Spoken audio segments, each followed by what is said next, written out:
It's Tuesday, Tuesday, Tuesday, Tuesday, Tuesday, Tuesday, Tuesday, Tuesday, Tuesday, Tuesday. Yeah. How's it going? All Hi, right. honey. Hi. This is the second take. Second stream on Tuesday, Tuesday, Tuesday, Tuesday, Tuesday, Tuesday, Tuesday. Insert your title Insert in the your comment. title in the comment. There. There. My husband has his cell phone on, and so he's like, I don't know, he's like confused me or whatever. So say hi, honey, since you're here. Bye. Bye. Can you pick up one of the kittens?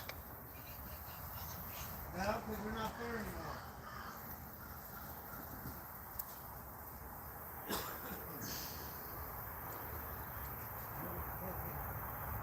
One of these days, I'm gonna bring those kittens in a house.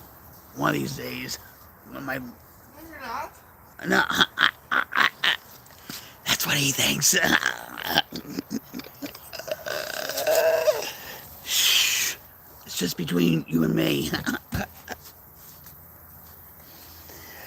All right, so let's restart the stream again, guys. Ooh, hey everybody, this is Rock Queen 71 coming at you live from my headquarters in Rocklahoma. How's it going? It's Tuesday, Tuesday, Tuesday, Tuesday, Tuesday, Tuesday, Tuesday, Tuesday. And I guess it's 2 for Tuesday streams. This is the second stream.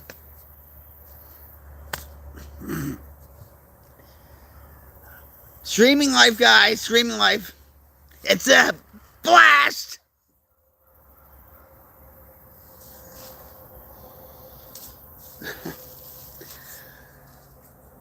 Oh, Dean. All right, hold on. Here we go again. Oh, all right. Let me give you a hug. I love you guys. I love you, brother. I don't know what's going on with my stream. I don't know if it's, Elon Musk, glitching me out of the system. I don't know what, but glad to see you again.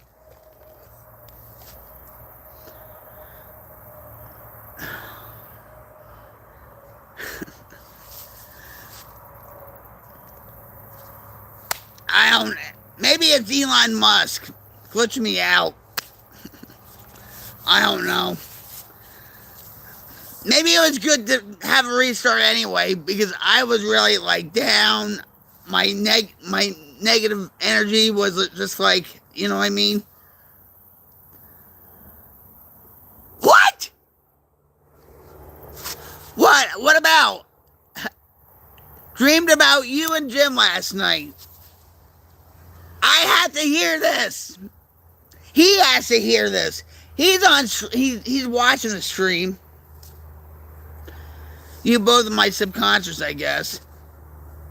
Have you ever dreamed about Java? Java Jet. Has she been in your dreams lately? You're not gonna tell me, are you? But I know she has, wink wink.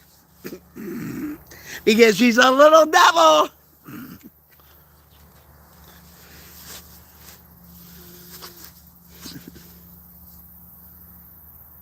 Not a good enough memory.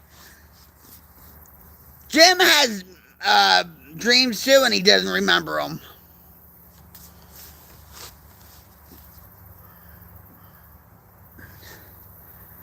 I have dreams and stuff, and I remember them. I haven't had any dreams. Well, I think I had dreams, but just glad to know you. I remembered it when I woke up. Now I don't. Well, you should have wrote it down. A lot of musicians, all right, a lot of groups, when they have,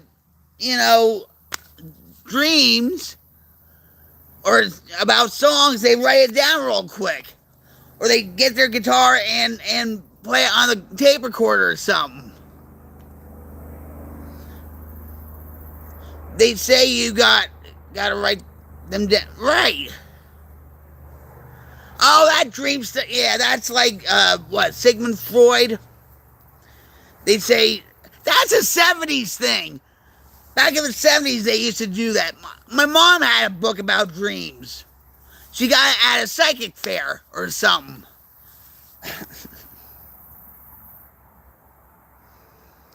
But I'll tell you one thing, and I told Wally this when she has that mystical,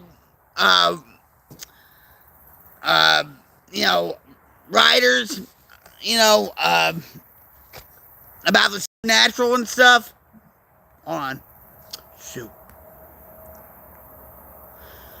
I'll tell you one thing. It's happened to me twice. On June 9th, 1987,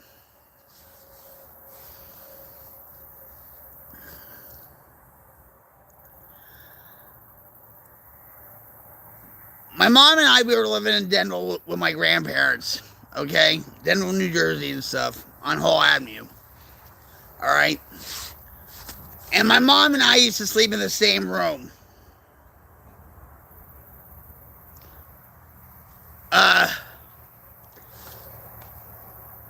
My father came to me in a dream and saying he died. I woke up and I said to my mom, Daddy died. Daddy died.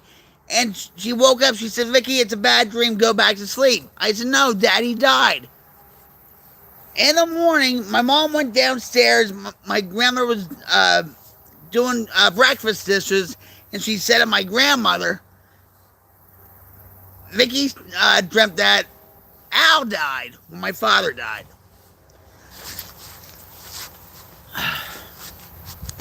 Hold on.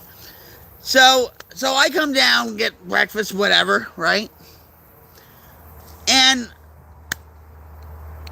at 1:30, my grandma walks up to the senior center because that's where the senior center is in Denville, right? She just had to walk up there on Hall Avenue.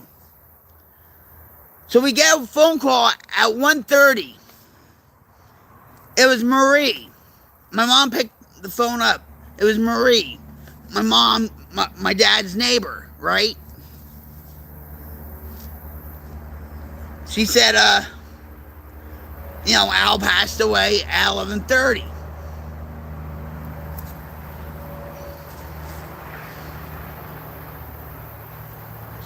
So my mom hands me the phone and says, Aunt Marie wants to talk to you. And she says, honey, and I got to the phone and she said, honey, I'm sorry, your father died around 11:30 last night. That's the same exact time I had that dream. And it freaked my mom out. It freaked my grandparents out and stuff. And my mom says, I hope to God you don't dream about me when I die. And a second time happened with this Cardinal Terrence Cook. He was the bishop for St. Patrick's Cathedral in New York. And I had him dying off in my dream. And the same day, it just happened like that. Weird, right?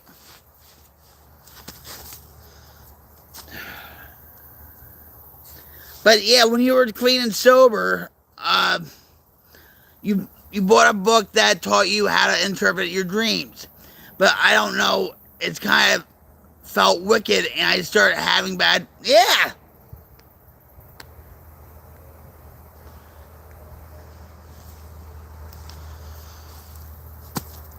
Sigmund Freud used to interpret dreams and all this crap.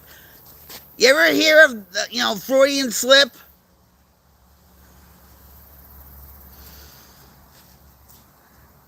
I remember when I was getting myself clean and sober, and you probably had them too, where you dream that you relapse, right? You relapse on your drug of choice, like whether it be crack, heroin, alcohol, whatever, and it seems so freaking real. That happened to me a few times. I was like, oh my God. you know? And it didn't happen.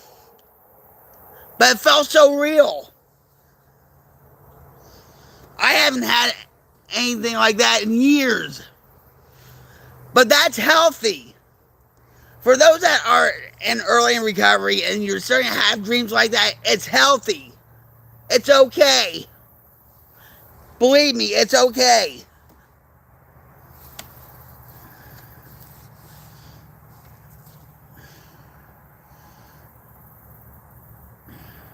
Now, I don't have them anymore.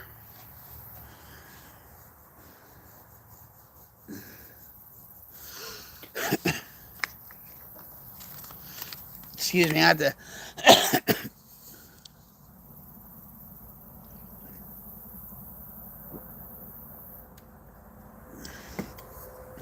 Do what you have to do. I don't care. And don't say I'm sorry.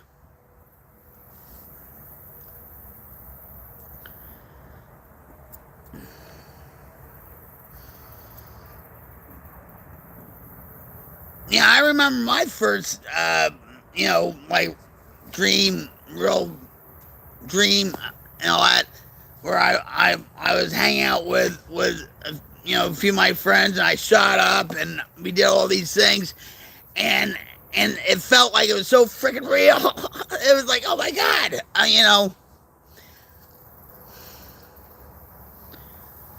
Yeah, yes, but it's healthy.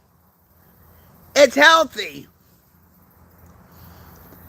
Any counselor, any therapist will say it's healthy. It's to get all that stuff out of you. It was like God showing me that it's not gonna ever work again. It was like a free preview without ever having to use for real. But it terrified me when I woke up. I never wanted to lose my clean time, and I definitely didn't want to have a desire to do it ever again.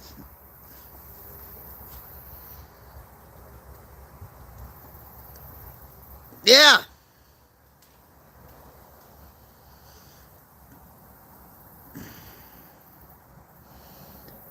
I know. Oh, you talk about spiders?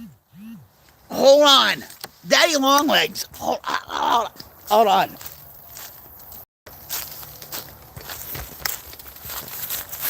You see them? No, well, that, I should have never done that. Is it working? There was Daddy Longlegs. Oh, right there, look. Right there. Right there. Boop. And there he goes. He's gonna hide in the... Let's see if we can stomp on him. Bam! Bye-bye. I'm so mean. I'm so mean. I'm gonna go to hell now. Because I killed a Daddy Longleg.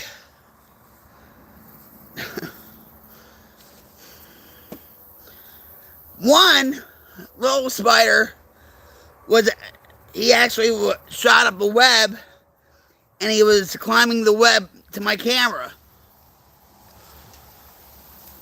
Oh my God, my back. Oh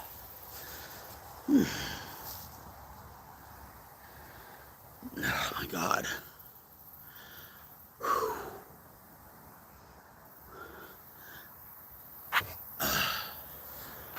Yeah,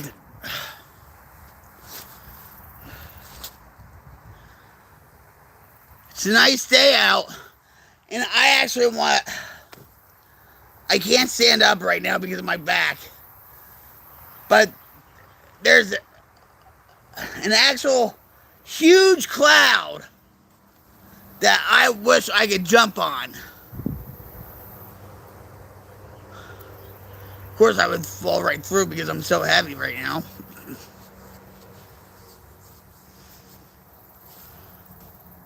Yeah. I'm actually in a much better space than I was in the first stream. Maybe this is what I needed, right?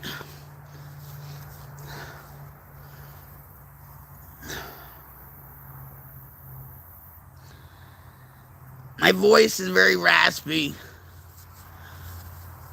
I guess it's because I smoke cigarettes too much, okay?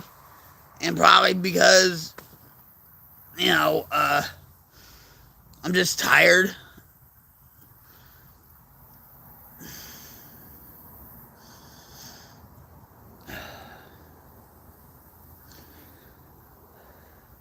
I'm not tired, but I'm just like, I think mentally exhausted from my pain.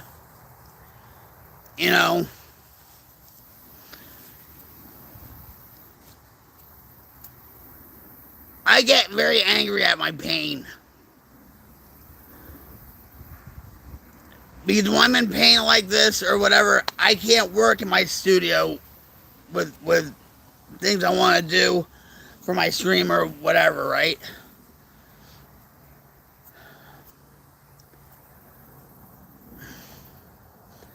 Has anybody seen the new Battlefield 6 trailer? I have when it first came out. It was out for 38 minutes. I was like, oh, look at this. Okay. And I was just looking at it. I was like, oh my God. So, the Queen of Battlefield might be coming out of retirement. I'm just saying. The Queen of Battlefield will come out of retirement. I hope. I haven't played any first-person shooters in a while. So, this Queen of Battlefield is going to be like Private Benjamin, okay? I swear, I think that's what's going to happen. We'll see, right? I asked Jim about it. I said, you going to play it? I don't know.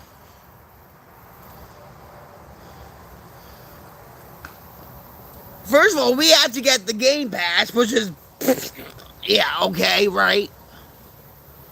Then we have to buy the game.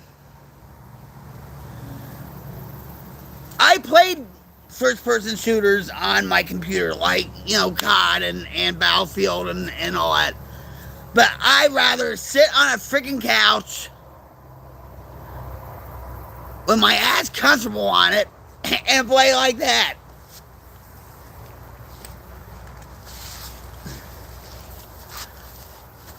But what's gonna suck, guys, is this. I've said before. I am not gonna have my best squad mate. And you know who that is? You know who that is? Armored Saint. He's not gonna be my side. He's not gonna avenge my death. He's not gonna protect me.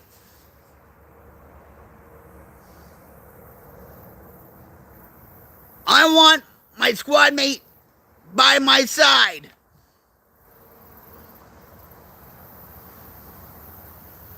This Queen of Battlefield wants her squad mate, best squad mate, in Battlefield 6 with her.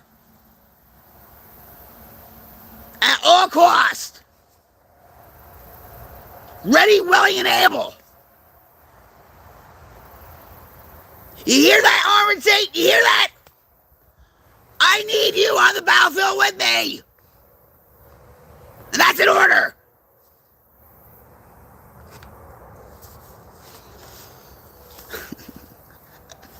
Seriously. I got Battlefield, 2042, and it sucked. I got it for the Xbox 2 when it came out. He didn't play it. He did play it for, 2 games.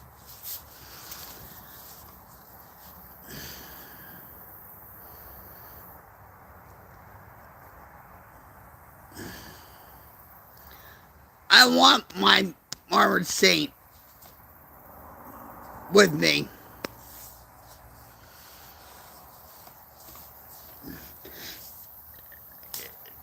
A few years ago, I was in a hospital. I was in a psych ward because of my back. I was in a lot of pain. I had a lot of panic attacks, depression, suicidal ideations. And listen, guys, if you feel like hurting yourself or others, please, you can always talk to me in here. Pick up that phone if you don't feel comfortable talking to me. Dial 988. Trained counselors are on call 24/7, 7 days a week, even holidays, and it's free and confidential. But a lot of the doctors know it's because of my pain. It's not like I don't want to live my life, okay? It's because of my pain.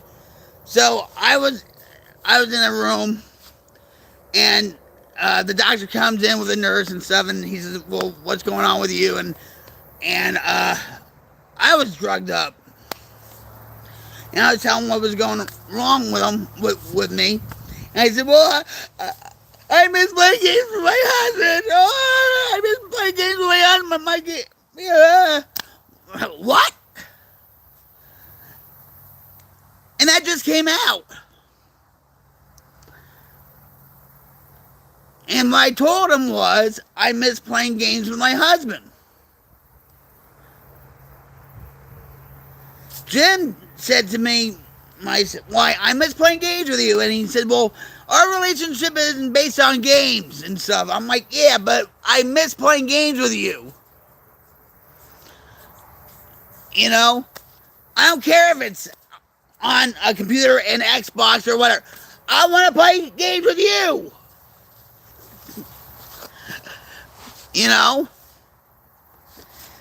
Because for a long time, ever since 2015,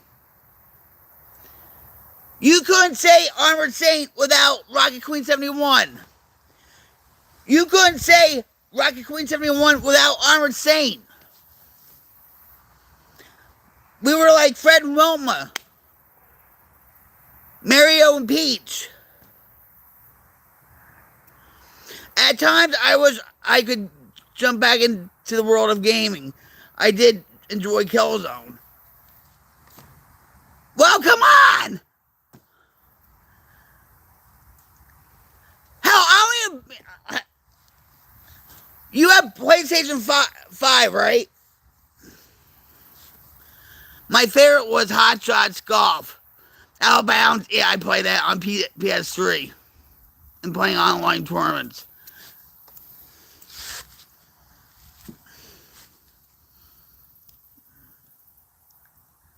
Dean, come on!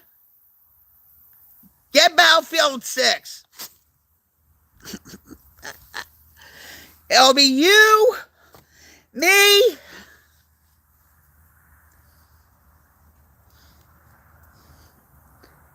there's a lot of cross-platform games, like Battlefield 6.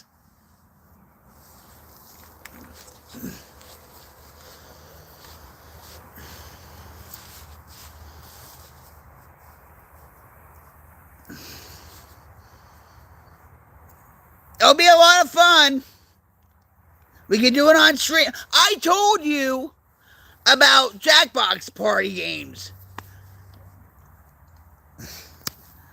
Maybe this Friday we'll do it. Friday or Saturday, I'll go up on stream and stuff like that, and we'll play Jackbox Party. All you need is a cell phone. You watch, say, my stream, and you do it on the cell phone. I did it on Mixer a few times. It's loads of fun.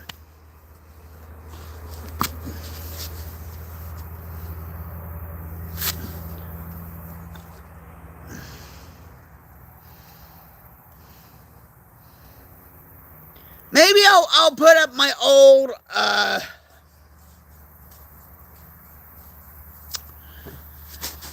maybe I'll put up my old music videos up. You know what? Play the Motor Bomb commute game. What? Oh, with you riding the bike, right?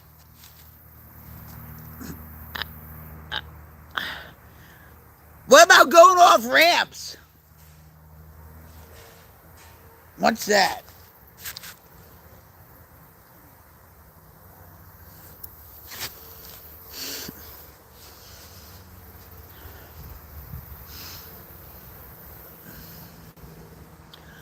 I will admit though, like with Battlefield 6, it's like I'll watch the trailer. I'm like, you know, I want to play it. But Jim's like this. Like last night or the other night. He's like, yeah, you're gonna get the game, right? And how long are you gonna play it for? Because there was a time where I almost got like, I'll sit on your engine.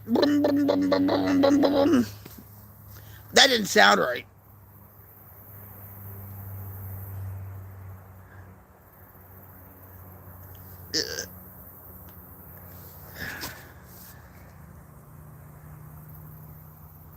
That didn't sound right at all.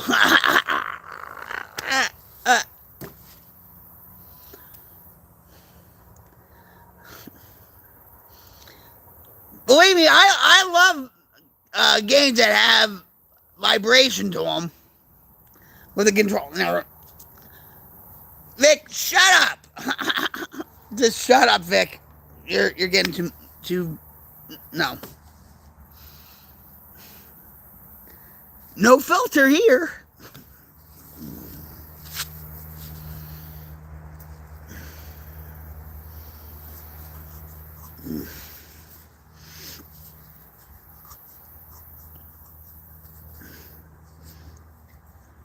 When I was playing Battlefield, and this is no joke,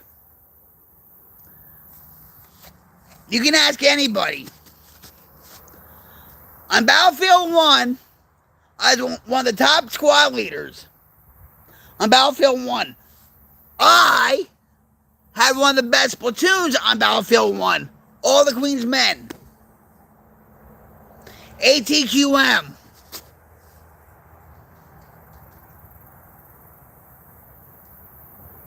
We dominated. And I felt so proud of my platoon.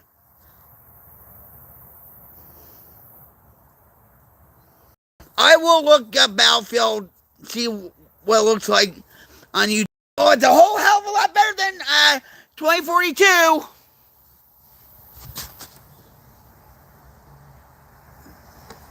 My husband Jim used to play Battlefield 3. When he got off work, that's all he did. Battlefield 3, and then Battlefield 4.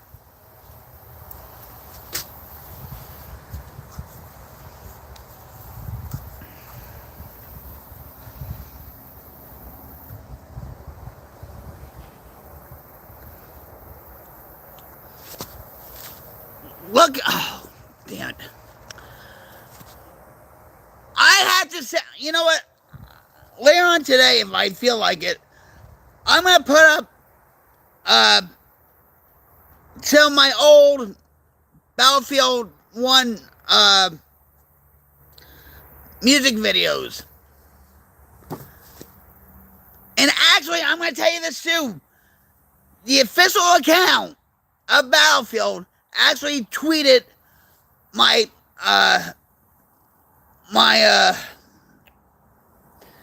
music video Under the Knife twice.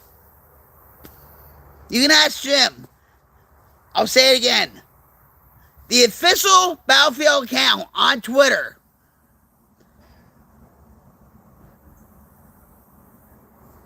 tweeted my music video Under the Blade twice before Battlefield 1 came out. Now, what woman of my age can say that happened to them? But I can, Hell yeah!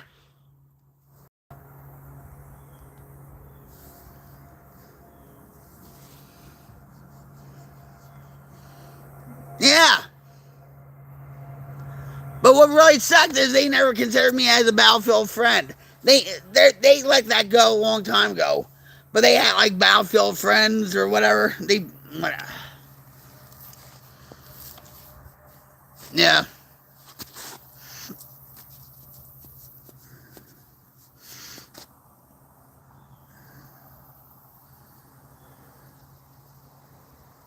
Jim doesn't think it's gonna spark the magic back or bring back the magic.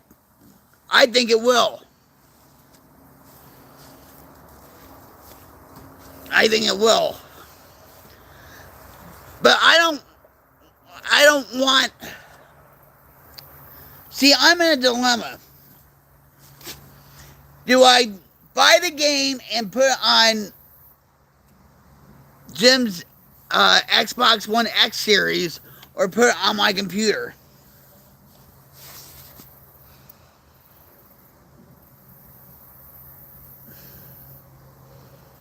Most likely it's going to be on the Xbox. But I want us side by side. I want him behind me. You know what I mean?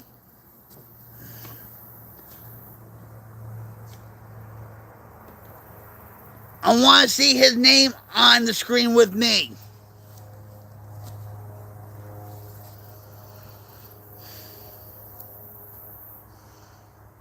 Oh, there's a...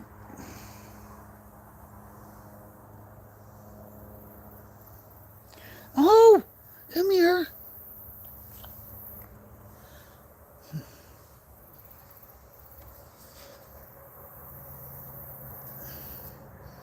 Another game I'm looking forward to is Scared Stiff, Elvira Scared Stiff with Zen Studios Pinball.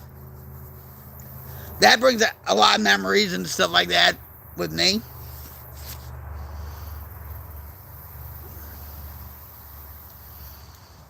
I had to really cut back on the AI sites and all that.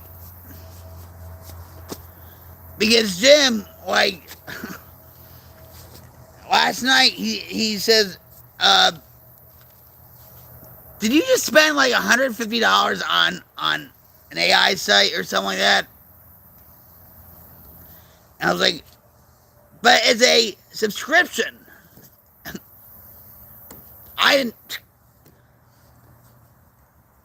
And I told him about Sora 2, and he said, well, if you're going to do Sora 2, you have to, swap it out with something else, I agree with him.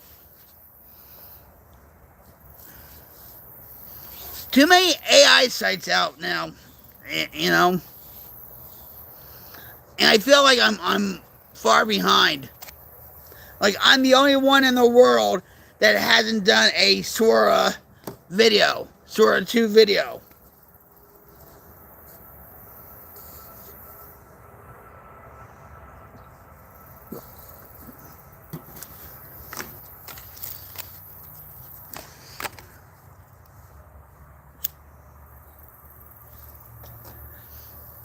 I love that kind of stuff. And Sora 2 opens up a whole bunch of possibilities for me.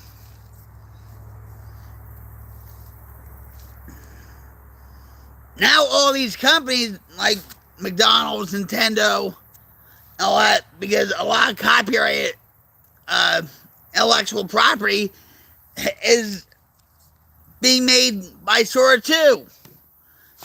Like, the cop pulls over Mario or Ronald McDonald or whatever. Now they're sorry for it. And also, like with Sora 2, they're gonna have like a Twitter social media, like Sora social media.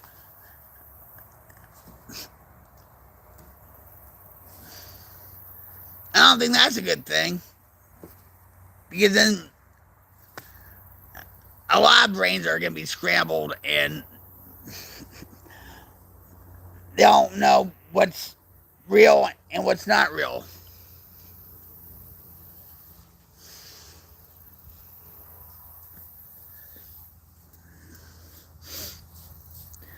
But I appreciate the views, guys, on my shorts.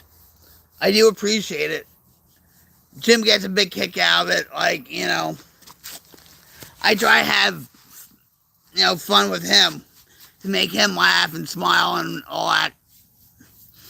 You know.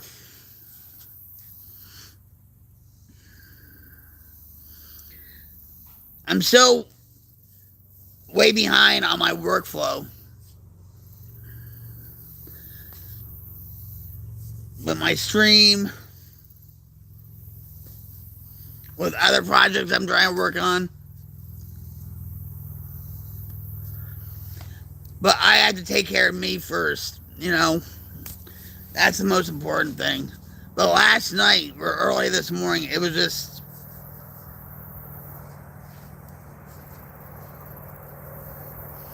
I still don't feel right.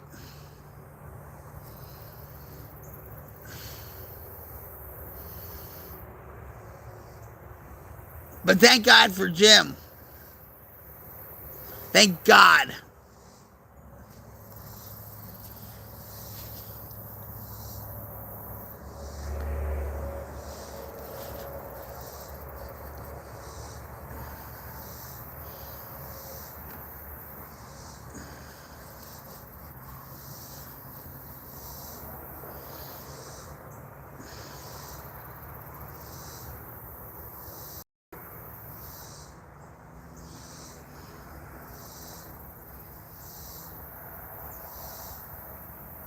I'm sorry for the long pause, guys.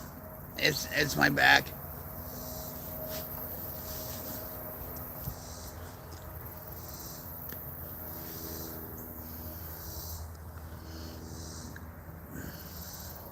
But it's a beautiful day out here. And I think I really did need this. Just to be out and try to relax and focus on other things other than my back.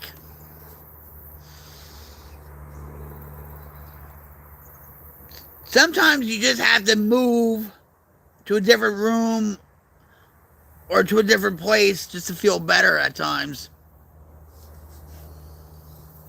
You know? And believe me, I didn't think I was going to stream. But then when I had to go to the bathroom, and I changed from my nightgown to this. I was like, oh, well, might as well stream.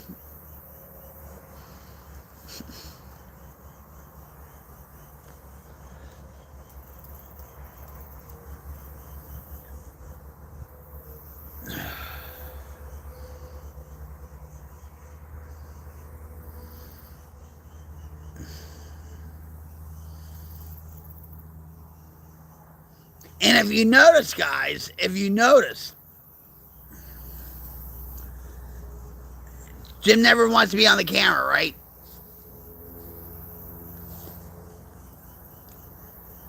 But he's on the camera. All right?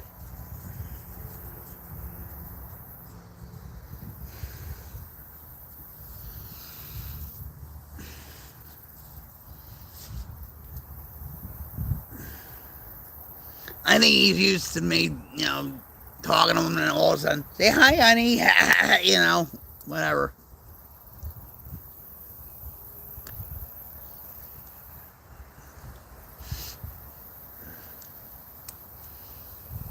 I have so many videos on this phone. I want to do certain things with. Just to give you a glimpse of our life. He made a couple of videos and stuff that I actually want to put on my computer so I can show you.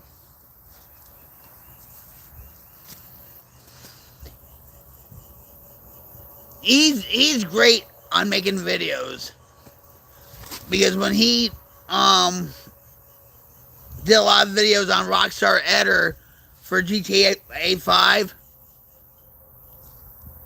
you know, he was a master at certain things.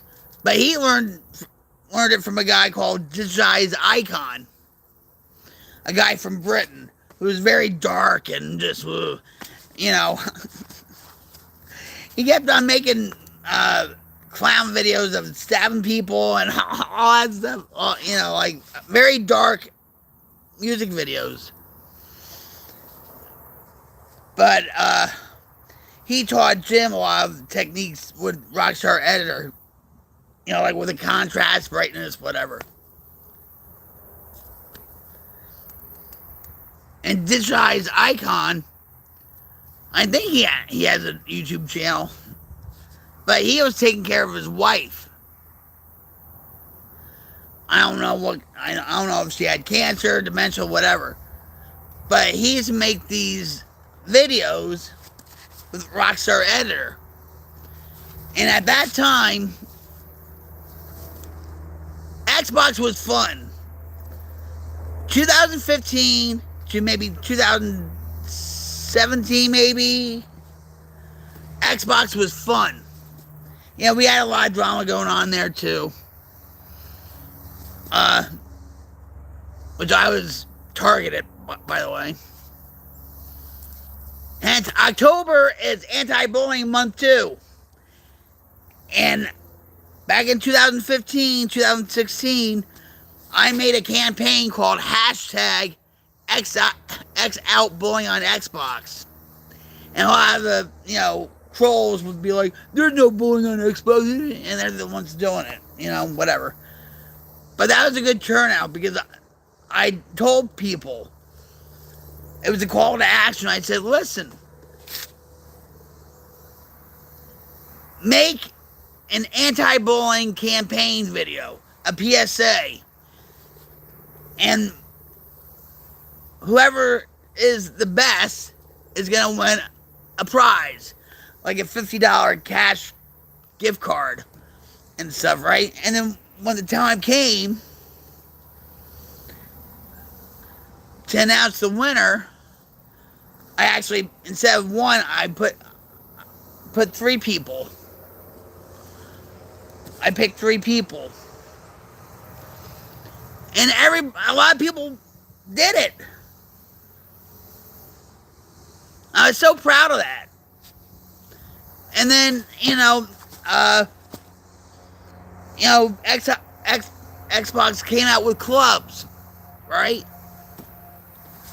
And that died down too. I had Battlefield War Stories. And that was one of the best clubs too, because I would say, all right, if you see me and if you kill me, you'll get like a code for a game, or you'll get like a $5 Xbox cash, or whatever, right? It was called the Headhunter Tournament, and I would like randomly pick people in the club, including myself, and if you killed me or whatever, how many bounties you got, if it was a lot, you won a prize. So yeah, I did that. And then it just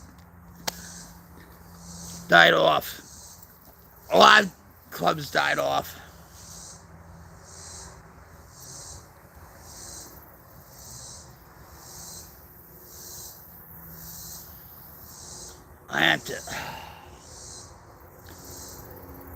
I doubt the Kins are over there.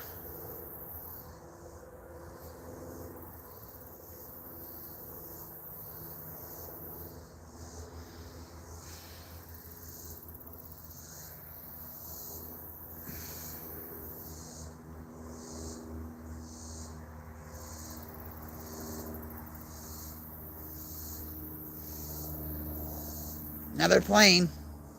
Depain!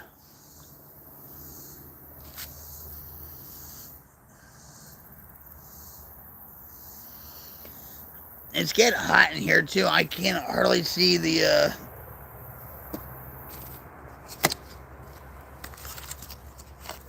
screen. Oh,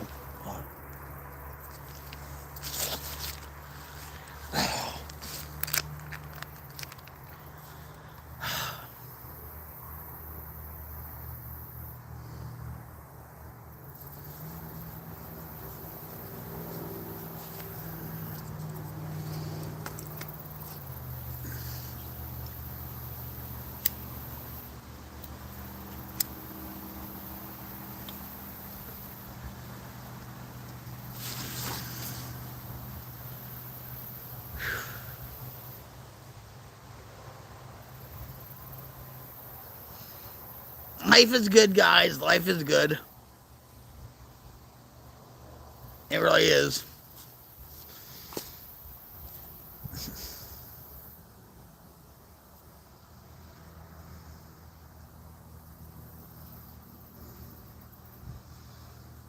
I watched this video with Jim the other night, and it's about near-death experiences or whatever. And this one guy was in hell. He was in prison and he was in hell, and he was talking about in hell or whatever. And or no, this other guy was having like near-death experiences. You know, I don't know, but if it was the guy in hell or this other guy we were watching, but one of them says, "Enjoy your pain while it lasts." I'm like, what are you talking about? Enjoy your pain? Because when you're dead, you don't have any pain. You're not moving around, right? You're not, that's the whole concept. But still,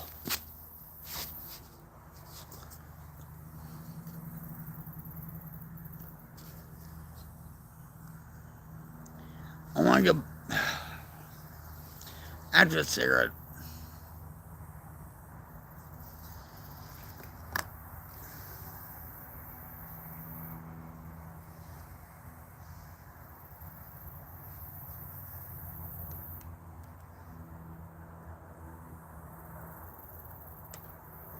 What the hell was that? Anyway.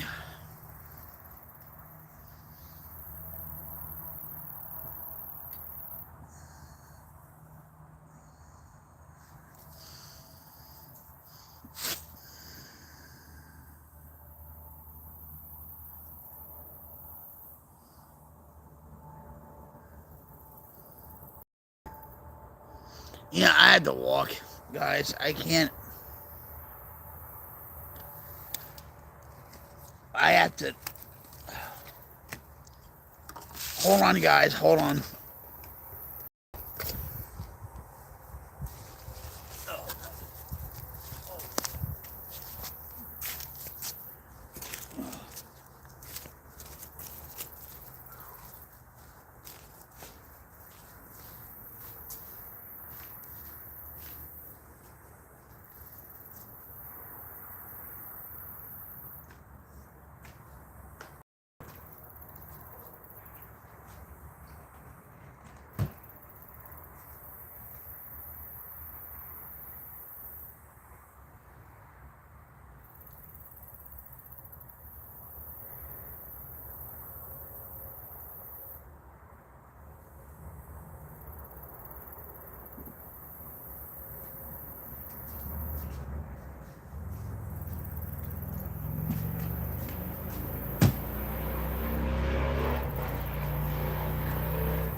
Woo! All right. I'm back. I'm back. I'm back. I'm back. Um.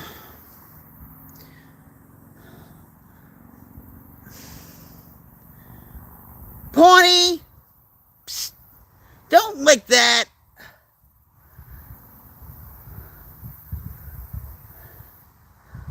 Pawnee. Anyway.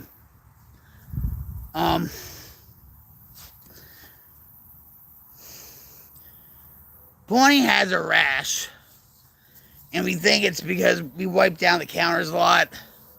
Maybe it's the bleach that's making her irritated, whatever. Now she's out for a little bit.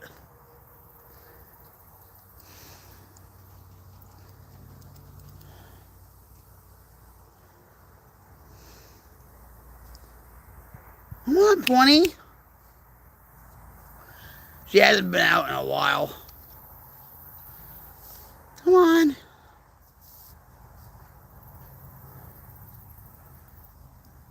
She's not herself either.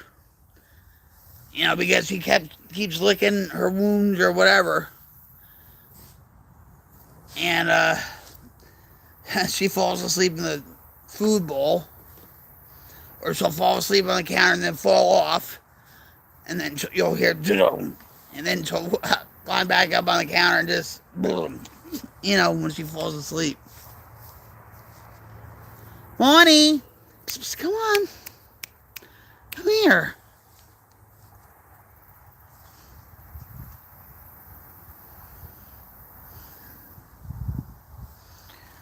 Alright, guys, so let's walk a little bit.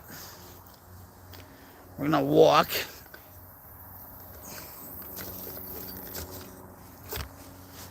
Oh my God, my back. I'm sitting in a better chair. Ow, ow, ow, ow. And if it gets all Minecrafty, I apologize. Oh my God, my back.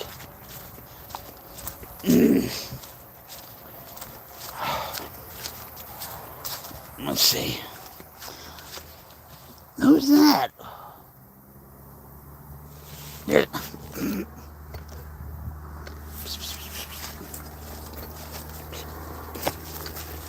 I think that's Whiskers. I don't know who. Alright, here we go. Now we're in a different spot. Right. Oh, there's a toad! There's an actual frog jumping along the side of the skirting here. And yes, we have toads, guys, or frogs. They come from the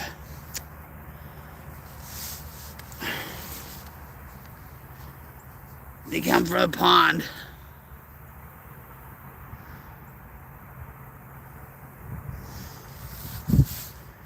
Oh, this is a little bit cooler spot. Look at that sky, guys. Look at that sky, huh?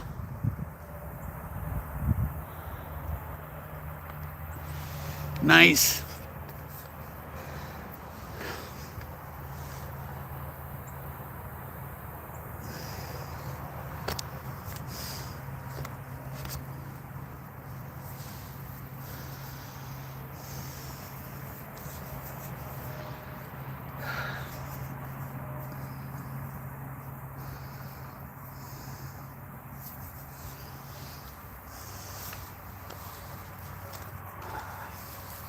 So I've been trying to drink real coffee instead of drinking a Java Monster.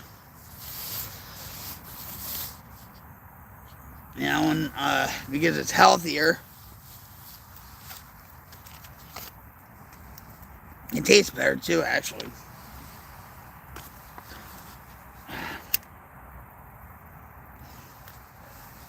Jim has a chair out there.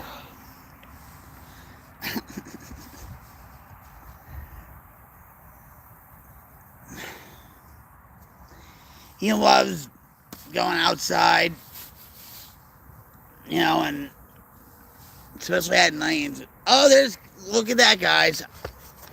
You see that? Chemtrails. That wasn't there a few seconds ago. Yeah.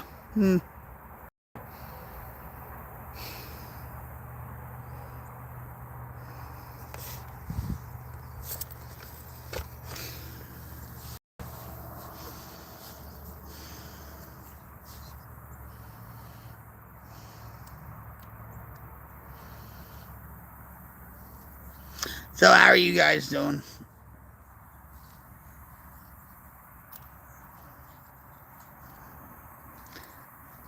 Is life dragging down? Much love to you guys, and thank you for the views on the shorts. I know they're not much. I know they're silly, but I enjoy doing them. Thank you.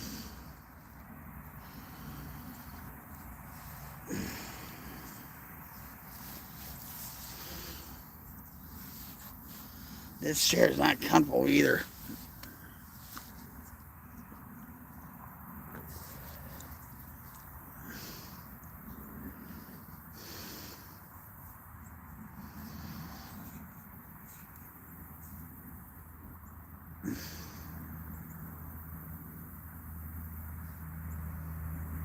I try not to think about how twisted. Oh, look. Oh, there's slingshot snot. Hi, Lunar.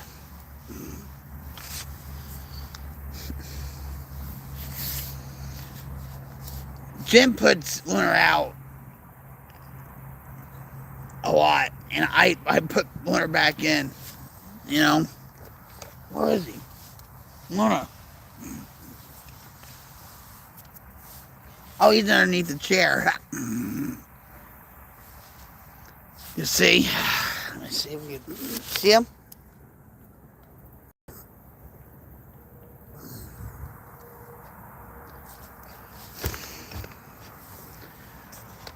Jim always says, let the cats do cat things. I'm like, yeah, well, they're not doing much outside.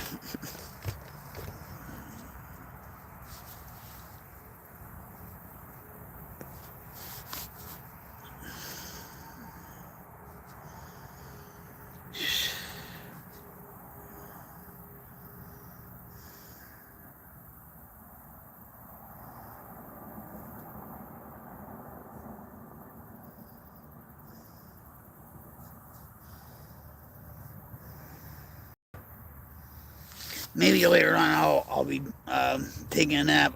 I don't know.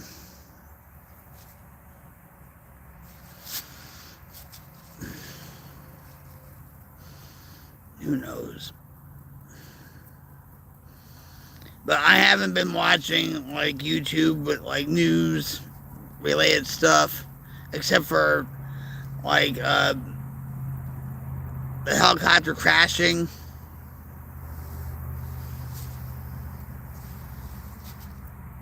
In Los Angeles during rush hour. But that's just about it.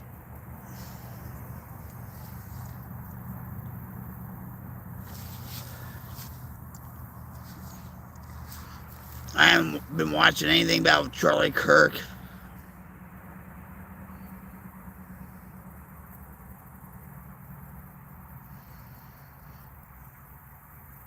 You know?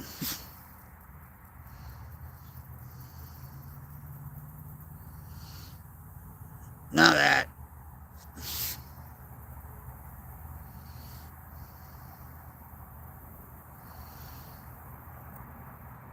There's a lot of butterflies, like monarch butterflies. There's like, maybe they're moths too.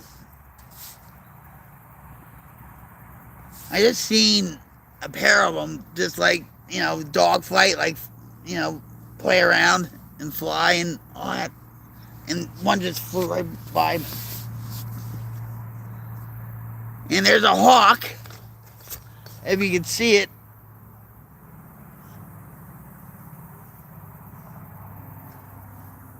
I don't know if you can.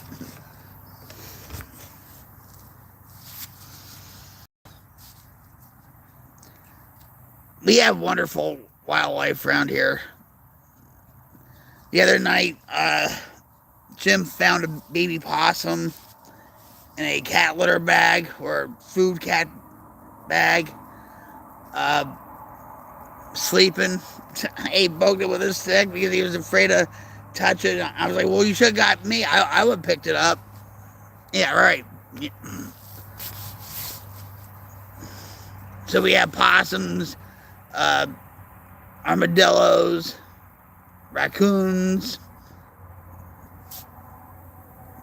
I haven't seen rabbits. I don't think I ever saw a chipmunk around here. Maybe I've seen a squirrel or two around here. I don't know.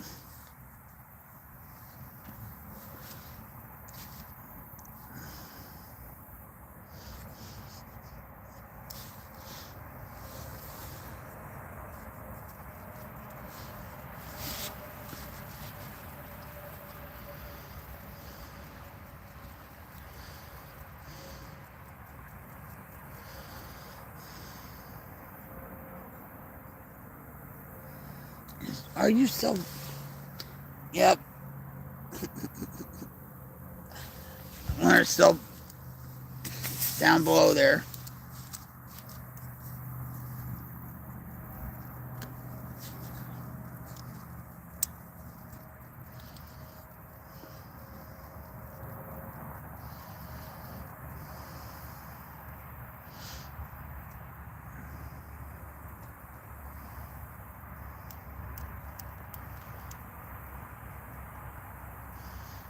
I feel like I have so much to do, but my body's telling me, no, Vic, not today, not today. Self-care, not today. Don't worry about that stuff.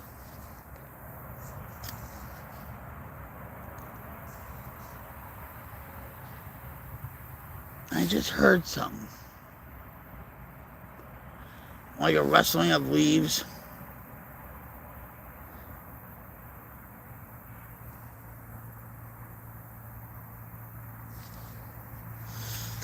Yeah. Bad night last night.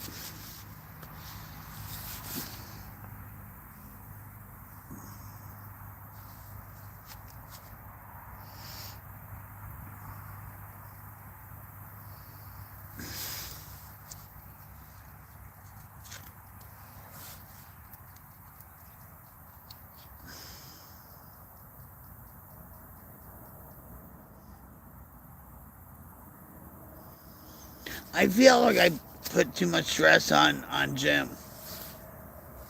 For no reason. Oh, somebody's coming home. And, yep, it's them. You see?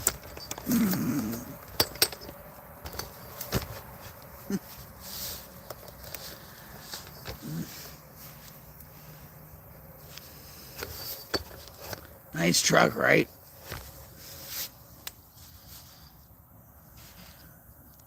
I'm not going to tell you how they got it.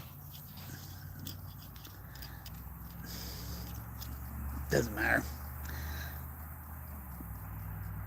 Nice truck.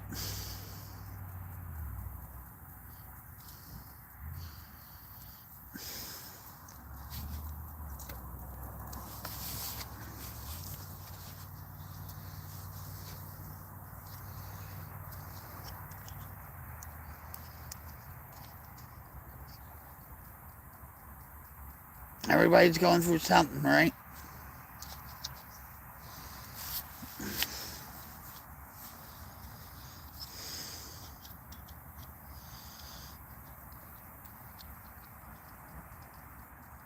Things could be a lot worse. There's a... Oh, please land on me. See, there's another monarch. Well, you couldn't see it.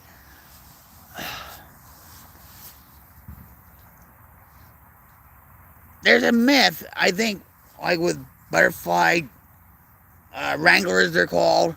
I think if you put like a sugar solution on your finger, that'll land on your finger or whatever. I don't know if that's true or not. But I have a whole bunch of butterflies.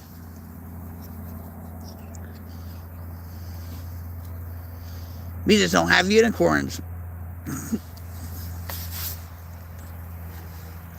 But once dumb hick would probably play leapfrog with it. Bad joke. I know. I'm sorry about the bad joke.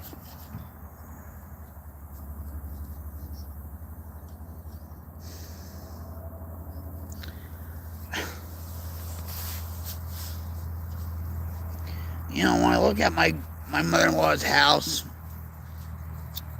I miss her so much. And I hear Taco.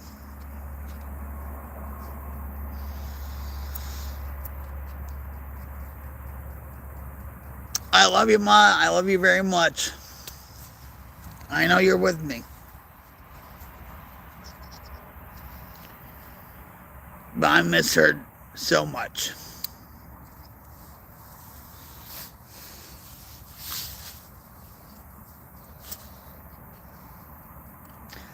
I miss my mother too. But I feel like with my mom, it's like she's back in a nursing home back in Jersey. And I haven't called her in months. I mean months. I love her to death. I do.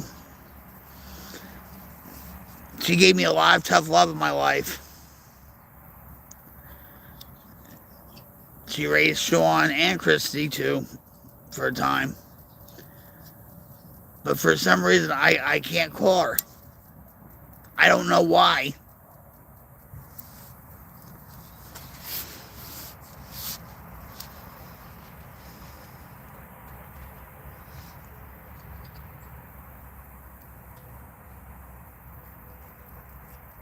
It has to do with guilt.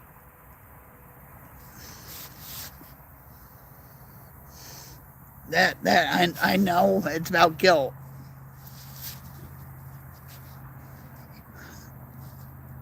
Now, I'll admit, guys, I will admit this.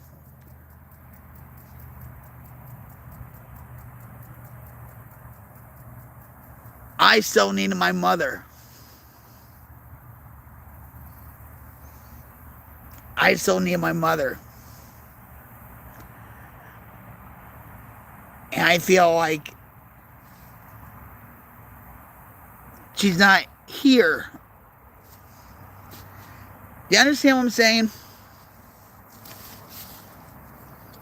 My mother-in-law died in that house.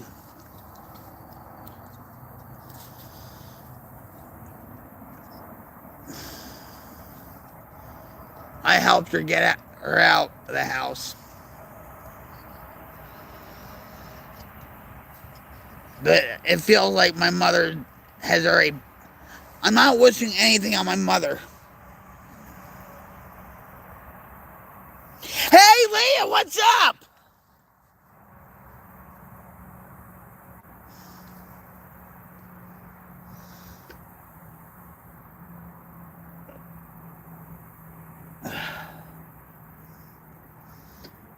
Mom and daughter relationships are tough. Sometimes they are right. Sometimes it's an age gap too. Sometimes times are different. Good. Glad to see. I miss you, girl. You have a podcast too now? Everybody and their dog is having a podcast. I don't call it a podcast. I just, Let me give you a hug. Let me give you a hug. Leia, girl, I miss you. I love our talks, I swear. You're my girl, you know that. Yeah, I know. I know.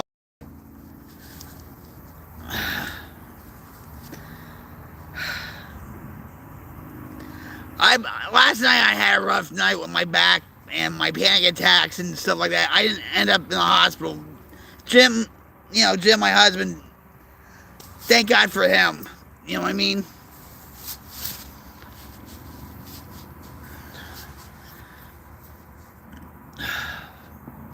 We should do a podcast together, huh?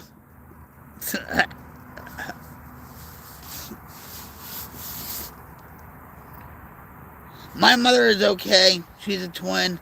So I fought very hard for attention a lot. Were you an only child? My mom gave me a lot of tough love in my addiction, and it saved my life. And I'm gonna. It's always about her sister. Oh.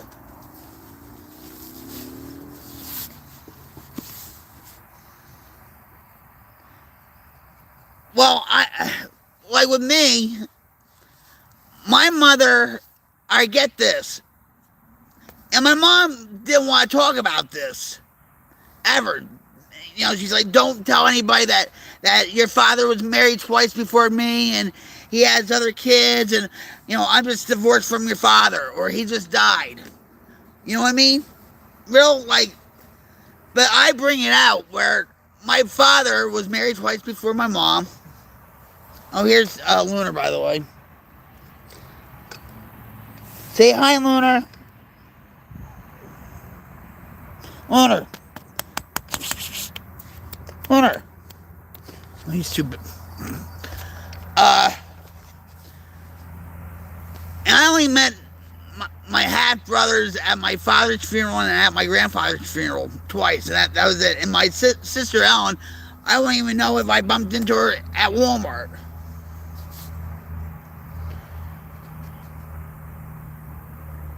Wait, hold on. I have a brother, but she seems. Shoot. No! I just got a message saying an update's ready to install. I don't want that. No. Wait a minute. Oh, jeez.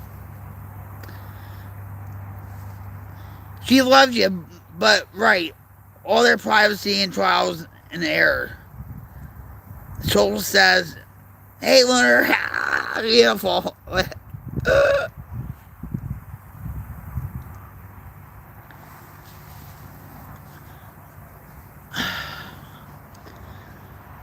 I think I still feel hurt from a couple of years ago that, you know, like for my birthday, Jim, his friend, and his son came to move me out of New Jersey, and she never said, you know, good luck. She never said, you know, I'm happy for you. Well, she said, I'm happy for you, but you know what I mean? And I think that just, if she was proud of me, like she always said she was, she would have came and said, you know, happy birthday, we wish you good luck, you know, and that never happened. Especially in the 1950s. Well, yeah, even the 1970s, when, wait a minute. Yeah, being divorced was a taboo topic. My mother-in-law was divorced twice. Or no, I'm sorry, no. She was divorced once. And then she married, you know, Jim's father. And then she married this guy, Ed, who was a pastor somewhere around here and stuff. But yeah, it was frowned upon. And when I was growing up, all my friends had, you know, a mom and a dad. I never did. I had a mom and my mom, my grandfather, my grandmother. And that did affect me and stuff. And actually, my mom said something to the teachers and stuff about it. You know? And because you always think it's about you. Like, oh, they broke up because of me and all that stuff. But my mother never spoke bad about my father either. I remember this as clear as day. Seriously. When my mom used to work for aircraft in Boonton, New Jersey. Now it's called Cessna. Maybe they don't even have it anymore. every Friday we would go out to eat and go out to the mall. So from Denville, we went to Wayne, New Jersey to Willowbrook Mall. And my mom parked near Orbox, and we were walking, and right away I asked her, I said, why did you divorce Daddy? And she was like shocked that I even asked her that. And she said, Mickey, you'll find out when you get older. And sure enough, I did, right?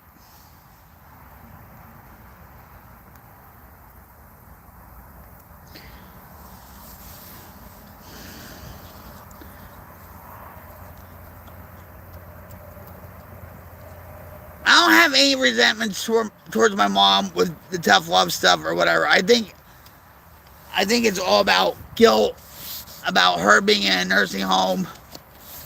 I'm afraid one day if I call her, she's going to say, who's this? I don't know you. Because she did say, they did say she has onset early dementia or whatever. I don't know. I think she does. But she knows Jim. She always asks for Jim. But the one person she doesn't ask for is Sean. Or Christy. And I'm going through a situation with Sean, my son, who lives in Portland, who's homeless, who's an addict, who's an alcoholic now and all that stuff. Every time I see the news about Portland, I wonder if I'm going to see Sean in this. You know what I mean? So I'm using my mother's tough love playbook with him. And what's funny is a few weeks ago, my husband got a text message from his girlfriend, Sean's girlfriend. And we talked, and she told me what was going on with Sean and all this stuff.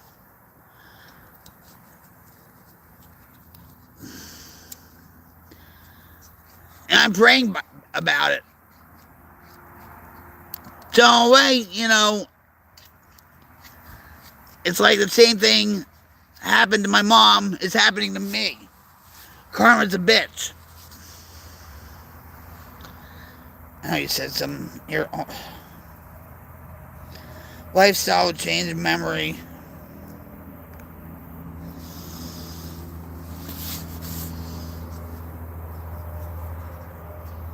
Sean did call like months and months and months ago, but he needed money. And it was against really my conscience to give him money. And I did. He wanted 50. I hope so. Listen, when he was growing up, we used to tell the kids, Mommy's sick. Mommy's sick, and whatever. And they used to visit me in rehab, detox, or whatever, right? And I used to tell them, I don't want you to end up like me. I was very blunt, honest with my addiction. I didn't tell them everything, though, all right? You have to use discretion, especially with their age, right?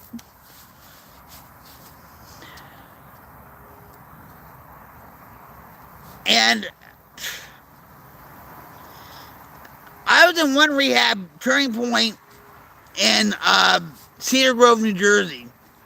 It was run down, whatever. It wasn't like a country club like Carrier Foundation, Belle Meade, right?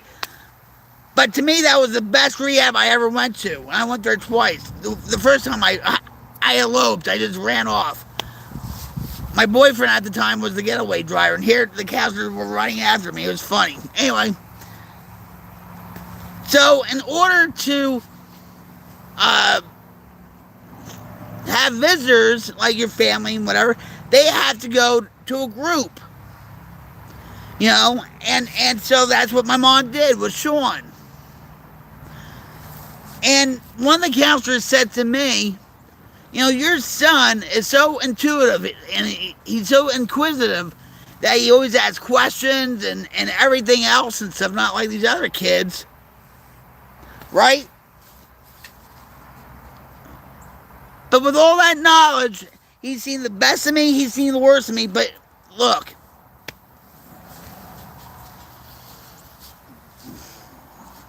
do I blame myself for it?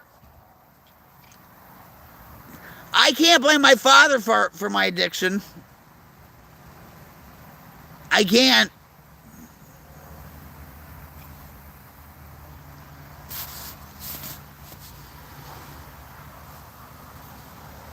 Just like with him. He can't blame me for his addiction. He knew he was prone to it.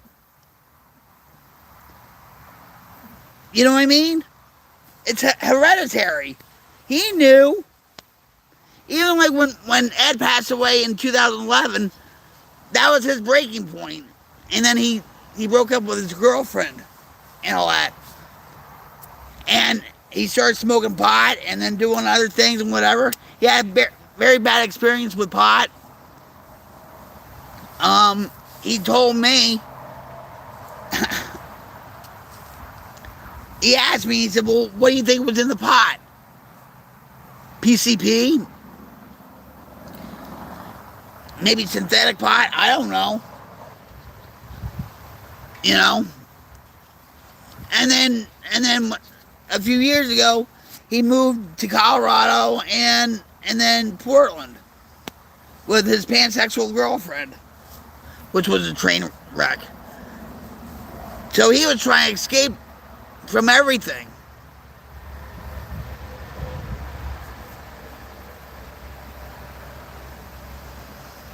Yeah.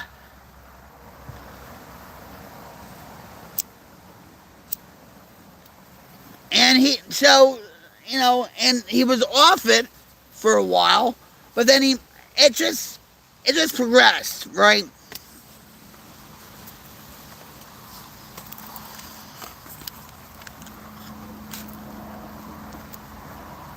When he was in Portland, he was working at a kiln factory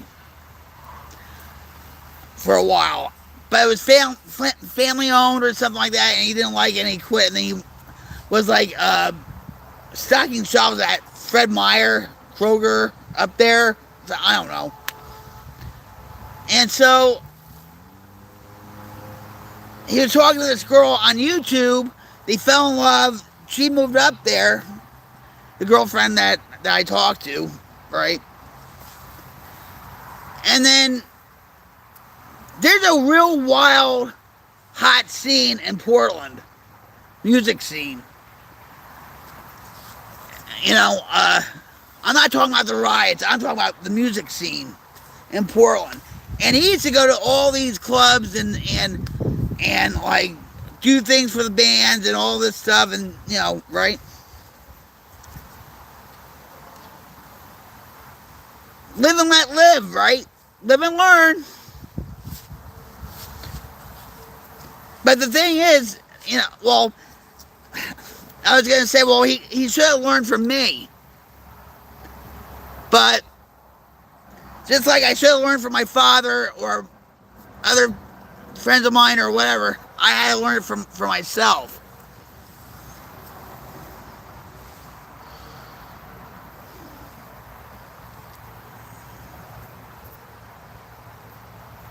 And from what I understand with his girlfriend, she said he's in the South Portland, where that's where these riots are. That, you know, so I'm like, oh my God.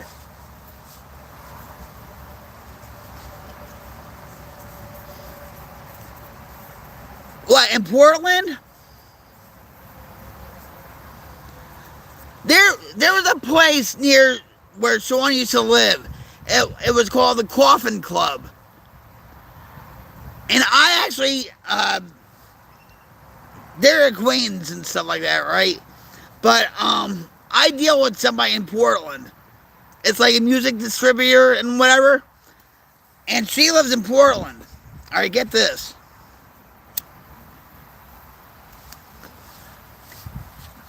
So I asked her, email. I asked her, I said, oh, you live in Portland? And I told her about my son. you know how I'm very open and honest about, I tell, well, you live in Port, well, my son lives up there, and blah, blah, blah, whatever, right? And she said she doesn't live in the area where these riots are. And I asked her, I said, do you know where the Coffin Club is? And she said, yes. And she said, well, it's an emo club and stuff. And, so yeah, he was right down the block from this Coffin Club.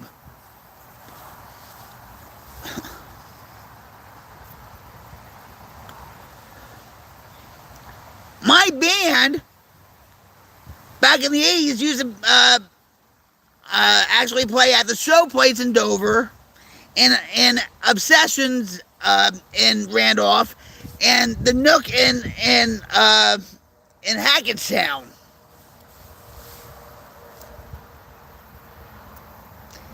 We played at FM station in Wayne.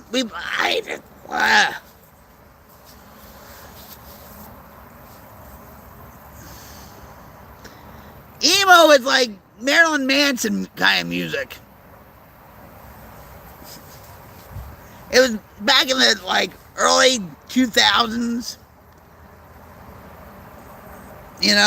Marilyn Manson. The beautiful people, the beautiful people, the beautiful people, the beautiful people. That.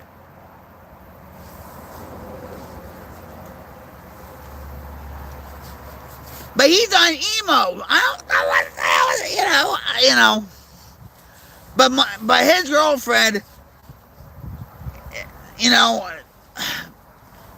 it was her first love, okay, and all that. And I'm not gonna tell her the whole story because I don't. But she said that the drinking got progressively worse, and all that stuff. He got into fights with homeless people up there, and all that crap. And at one point, Jim and I, we were discussing maybe he could be here for a while. He wouldn't be living here. You know what I mean? But now I'm like, I don't know about,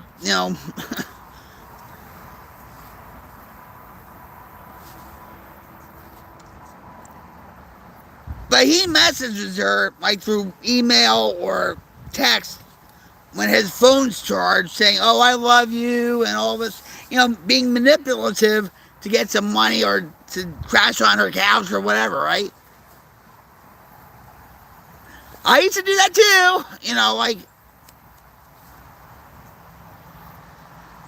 have to be chased by chickens.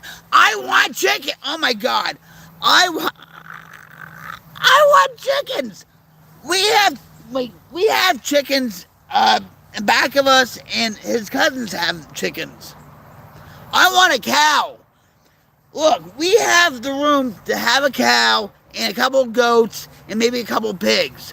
Look. Let's walk. Oh my God, if I can.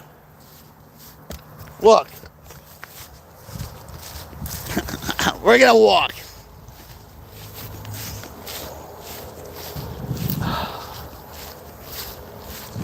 Yeah. All right. See, in this area would be where the cows would be. See, like that, right? And then we would have the cows would be here, right? Right? And the cows would be there. The goats would be there. Maybe we would have a couple of lambs. But we have a nice, and that birdhouse was built by Jim's father.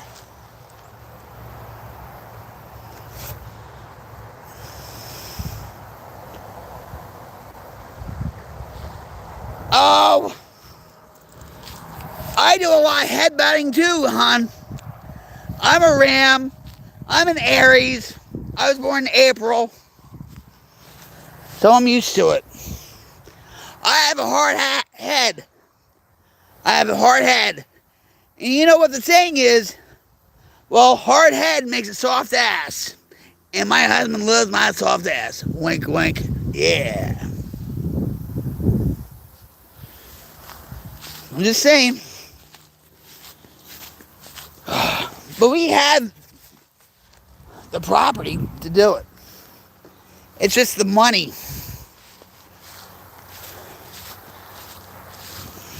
It's just the money. But yeah, we have oh, there's Juniper. Hey, Juniper. Well, ow, my back. Well, thanks for that walk.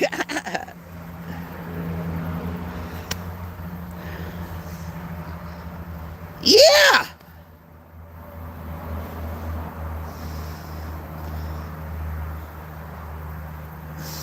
I love my cows. You know why that is? When I was a little girl, my grandparents, my mom, and I went to Sussex County Fair in New Jersey. And they had, like a livestock paddock, right? You know what? Well, I walked up to this one cow, and the cow licked me with its tongue all the way up my face. And it was rough, So, the cow had me at first lick. And I love my cows. I have a whole bunch of cows in my studio.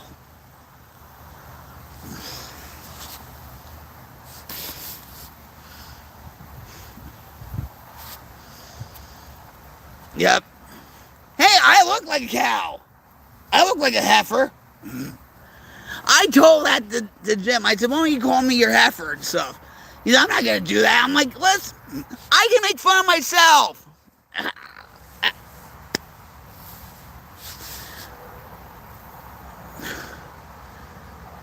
People don't know how to make fun of themselves anymore, They take themselves too seriously.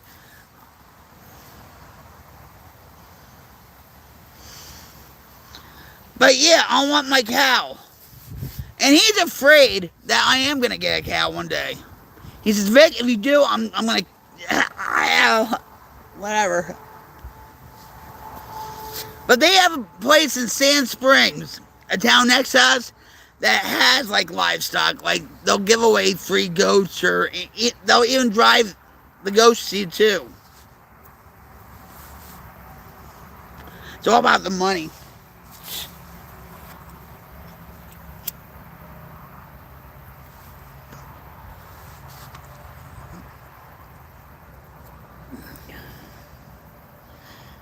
Animals can bring some joy, though, trying to come in the house. I've seen videos like that, like a moose or a deer or...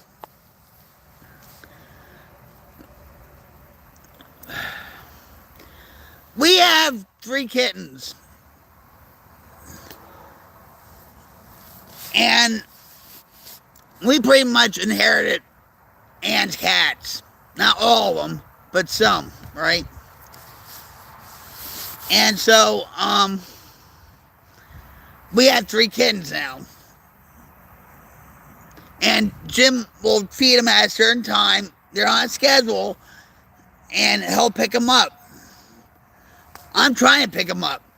And I said today, watch, with these 3 kittens, I'm going to put them in a house. And he's like, no, you're not. No. Yeah. Juniper's pregnant, I think. Yeah, but we're not going to be like Ann. Ann's house, if we walk down to her house and whatever, it's a condemned house, okay? Those cats ruined it. But yeah, I mean, realistically, I know if we bring 3 more kittens in a house, forget it. but I'm gonna try. You know, I think, I call him the cat daddy and stuff. And I think it gives him a purpose other than me to do something. And I think the cats give him comfort, even though he's like, oh yeah, I don't like the cats. Oh, we're not gonna be like Ann. Oh, he's worried about me. I think he should be worried about himself with the cats.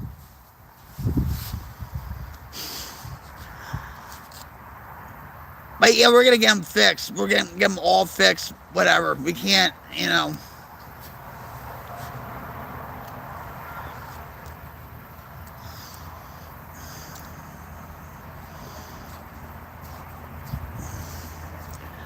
But even like a couple years ago, I was actually gonna get chickens, right? And he's like, "Yeah, you want to get the baby chicks on sale at Tractor Supply store, so the cats can have their toys. So like the baby chicks will run and the cats will get them." And I said, "No, it's not like that." And he's like, "Yeah, right." So. But it's expensive to get the fencing, to get the like the chicken coop and everything else and stuff. You can't just set it up and just learn. You have to really actually watch certain things on YouTube and I mean, it's trial and error too, but still.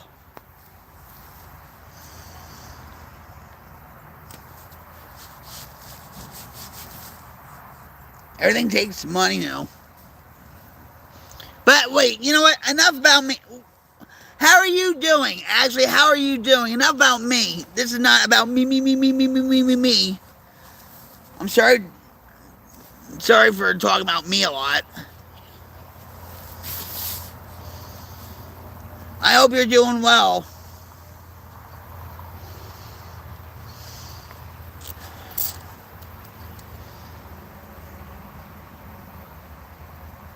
It's been a long minute since we talked. But I know, but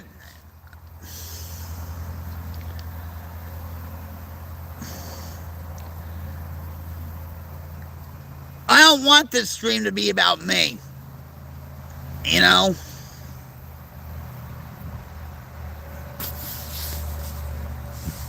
I think you know that. I hope.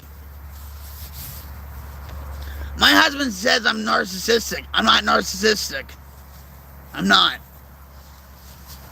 Because I just wear what I wear, that's it. But I'm not narcissistic. So don't believe a word he says or anybody else.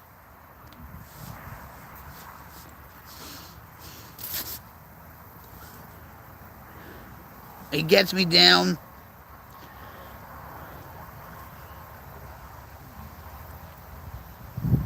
Oh yeah, seasonal depression.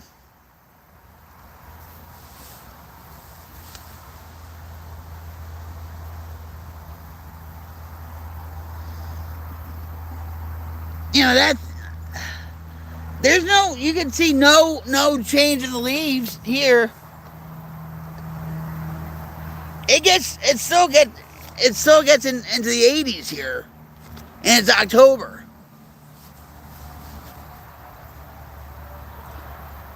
Exactly.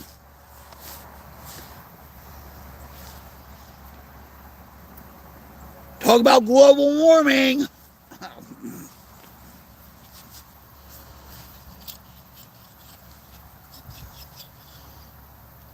Back in Jersey and New York State, and even Vermont, beautiful landscape of the foliage and stuff. They have a place here. It's a highway that goes up to Kansas or Arkansas.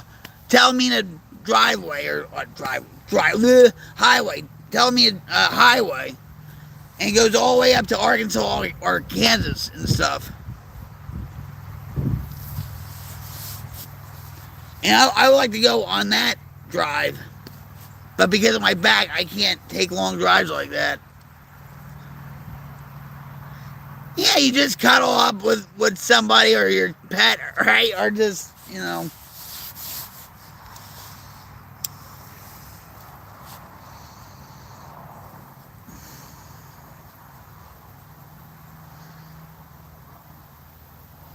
Yeah, that's with Eddie Murphy, right?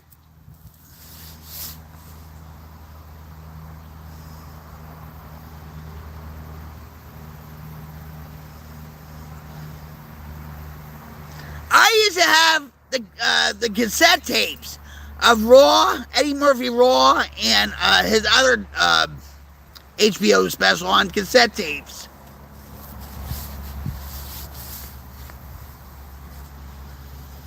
They don't make movies like they used to. Nope.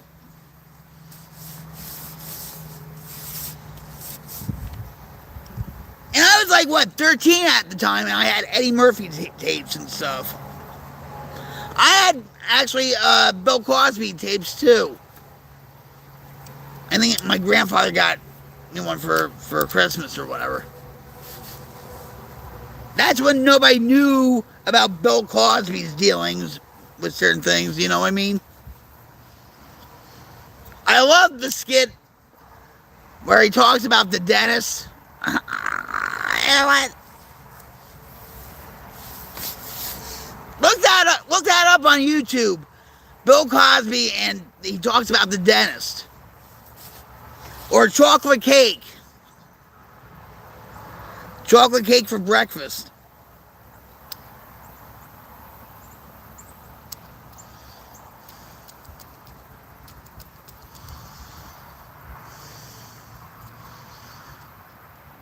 Hollywood's dead. Everything's dying off.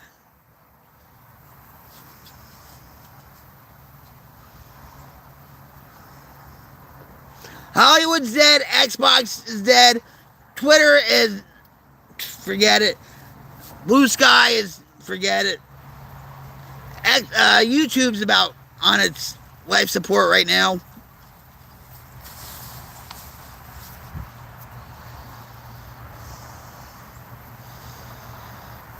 Yeah.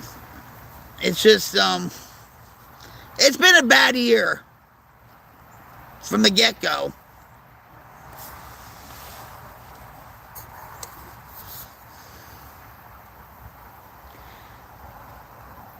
Star, not store. The Boogles. They're from New Jersey, by the way, too. Radio kill the radio star. Radio kill the radio. I mean, video. Yeah.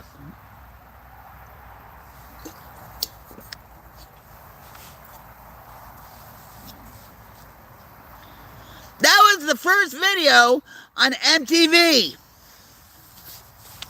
Video kill the radio star.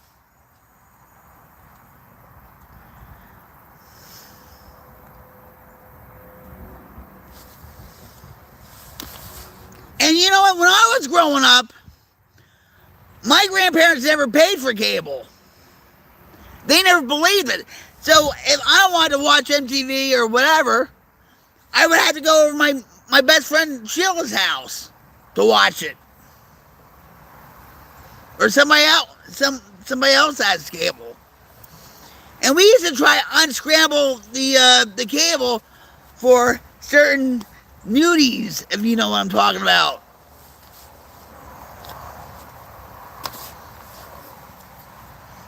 And back in 1996, I'm going to tell you this.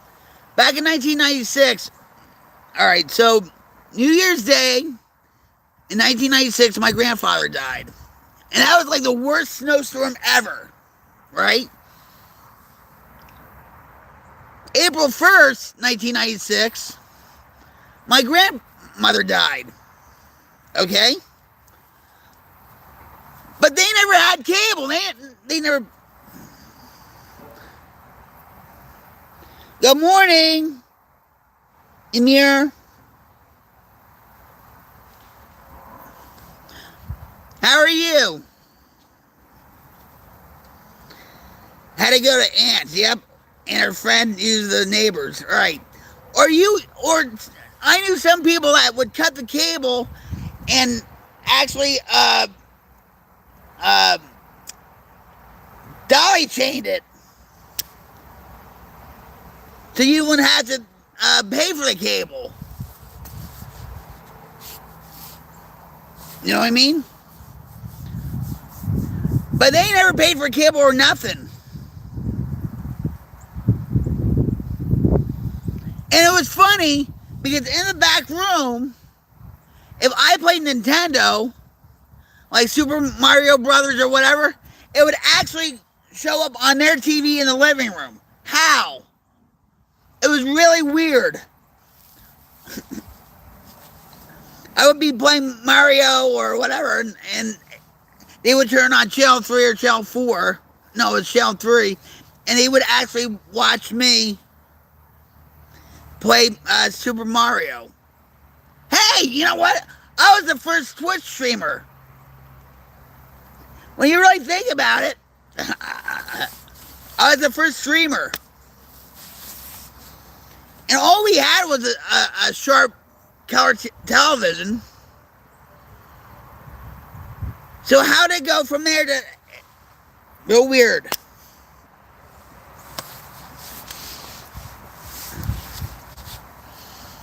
Those were the days, guys. Those were the days. I grieve for those days.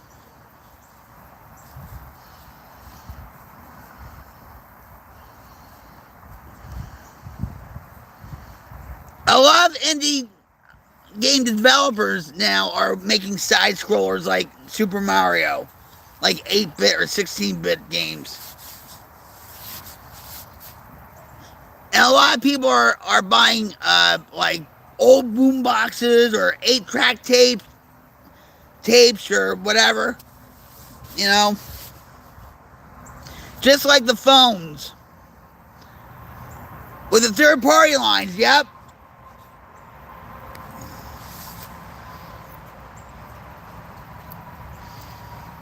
Or you can call Miss Chloe if you want to get your fortune read for $1 a minute.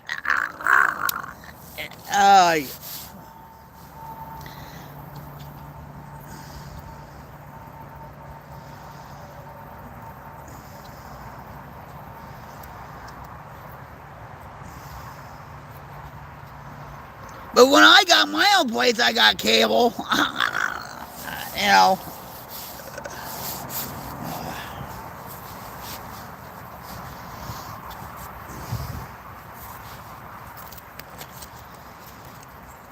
What was your favorite TV show you watched? Mine was Knight Rider.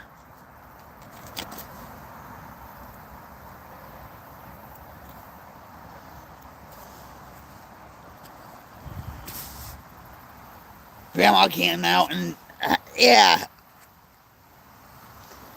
Who's these numbers calling? Yeah,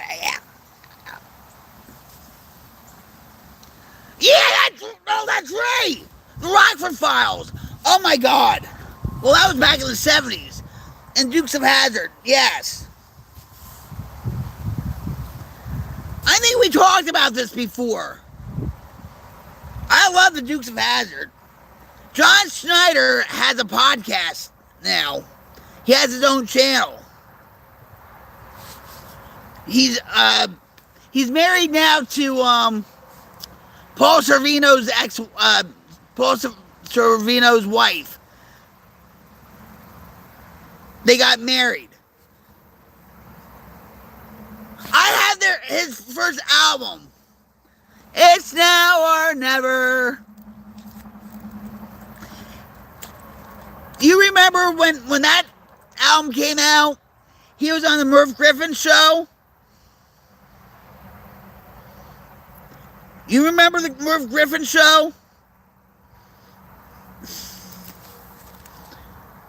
And I sat like so close to that TV screen when John Schneider played.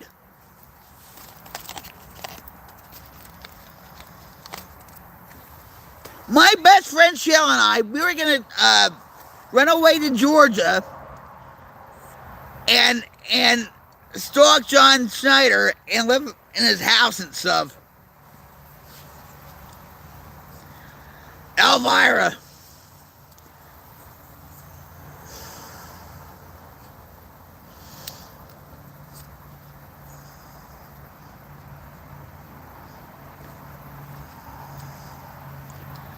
If you're into pinball, Zen Studios is coming out with Scared Stiff, the pinball video game, on Xbox, Steam.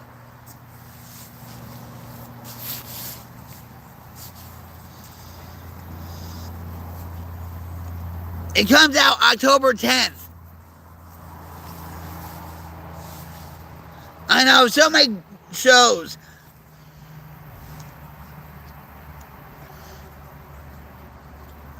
But they were good shows.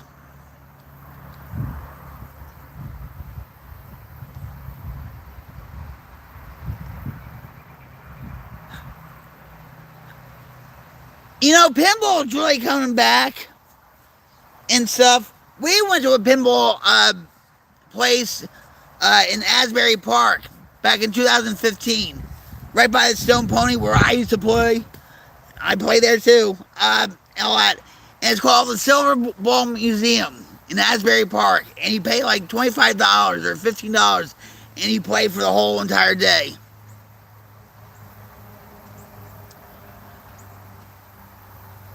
Where is it? You know what? Post it.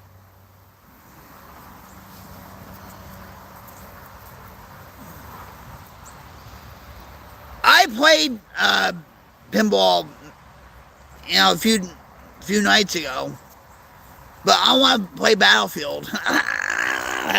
The Queen of Battlefield's coming out of retirement. Yeah. I think a lot of people want to get back to the way things are or were, and so they're trying everything they can, you know, to feel the nostalgia, like go back to the 80s or the 70s or even the 90s, you know.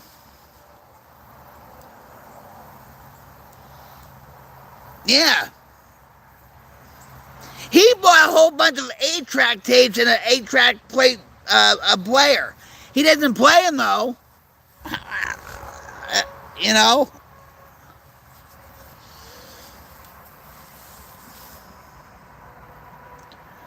Mine would have had the jukebox.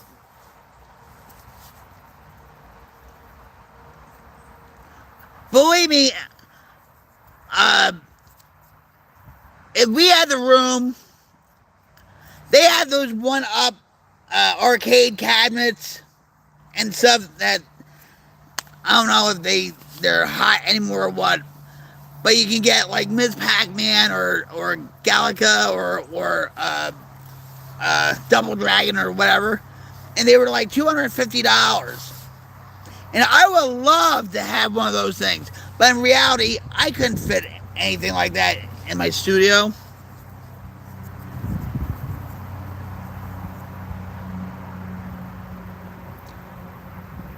Maybe do a small pole barn with sign up members.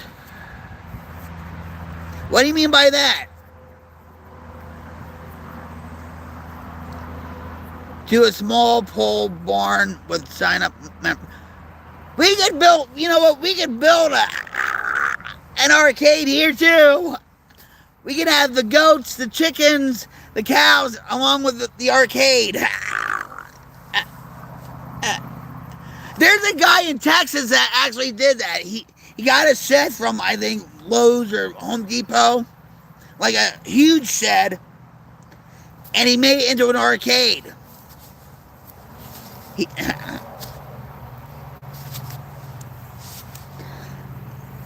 What's your favorite pinball machine? Mine's High Speed. But the real first one I ever played was 8 Deluxe. And that was like a pool-themed pinball machine.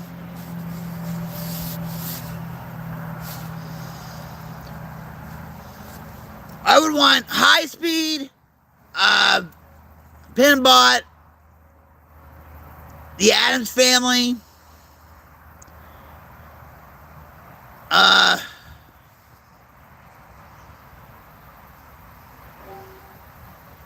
hold on.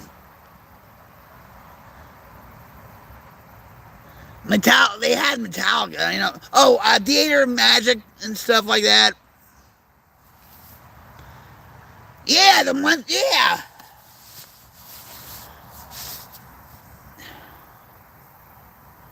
They had one about the Camaro, too.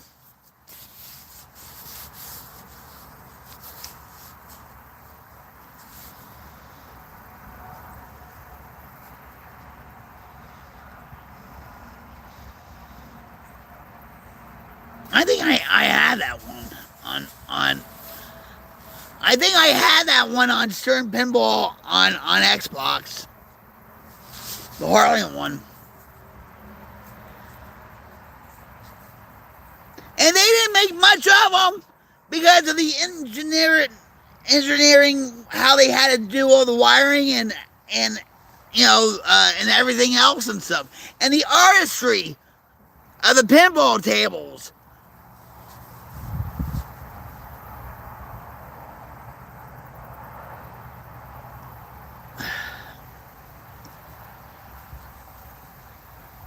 And a lot of them, they made maybe 3,000 tables, and that was it.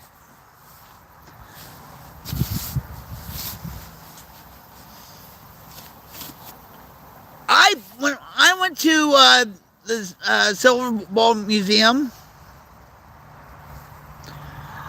there was a pinball table called The Wizard of Oz.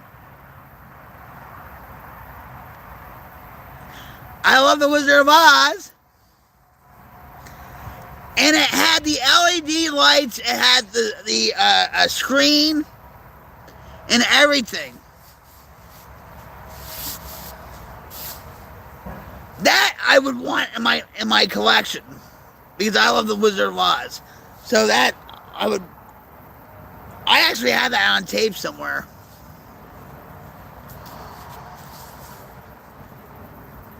Now they have like virtual pinball machines where you can get like flat screen TVs and make it into the running board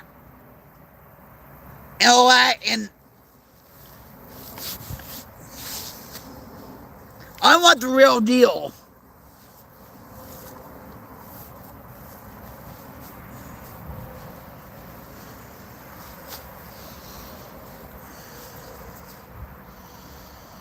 Yeah, but so I can't wait until Scared Stiff comes out on October 10th.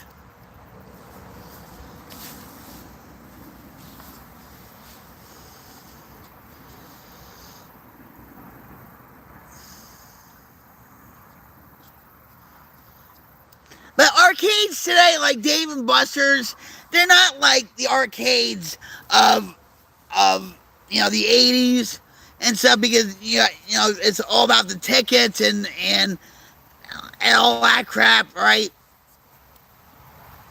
And for like 1,000 tickets, you get like a bottle cap or whatever. I mean, you know.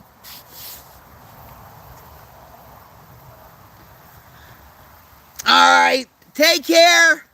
I love you. Let me give you a hug. Thanks for dropping by. It's always awesome to talk to you.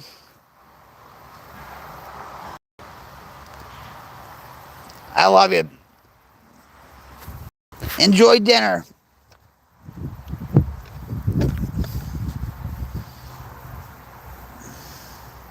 We always have a blast, right? You made my day. You should see me like in the earlier stream. I was so down and all that crap. Rocklahoma, baby!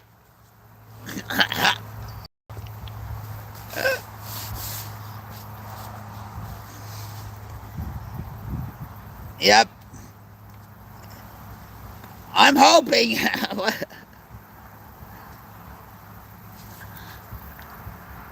I'm such a good influence too. Or a bad one. It depends.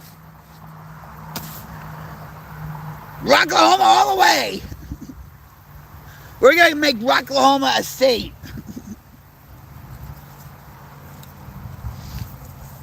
And I'm going to be governor of it. There goes the neighborhood. Have a good one. Don't get sucked into the darkness or get sucked into the white noise.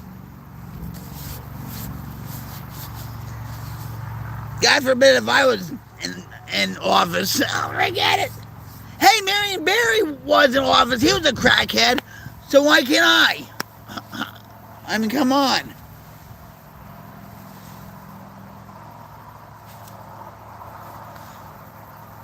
Well, we enjoy each other's conversations. You know, it's not like we're just having normal conversations. That's it. And we're bonding over stuff. Even if we disagree with certain things or whatever, we still have a fun time talking about whatever. That's what it should be about.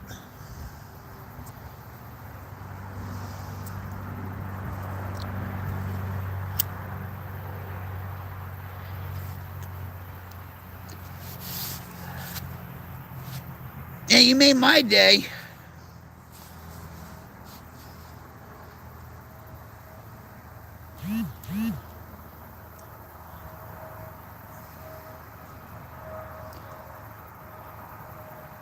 I'm grateful for you guys. I really am. And I'm live. We got glitched out, disconnected, but we're still here. But you guys, you know, you lift my spirits up. You lift me up when I'm feeling down. You know, and I hope I do the same to you. You know, that's why I stream. It's about recovery. It's about connecting with people. It's about connecting with others, uplifting people, supporting people. You know, empathizing with people, showing compassion to others.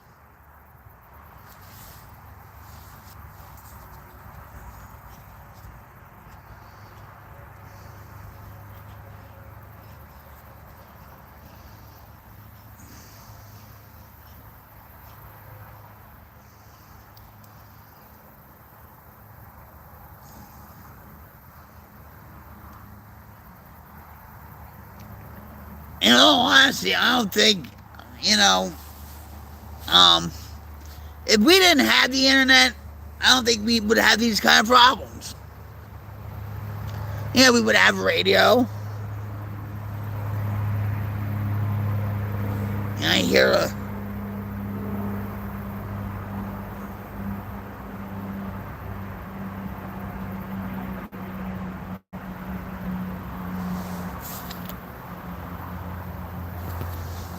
sorry about that. We would have radio. We would have, you know, TV and all that, but, you know, I don't think most of the problems that we have now would be taking place.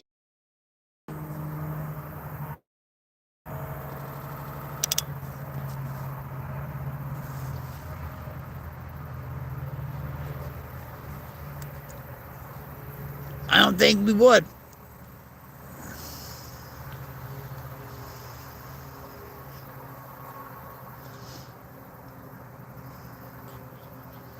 And it says in the Bible, guys, about like, you know, like rumors of wars, and you don't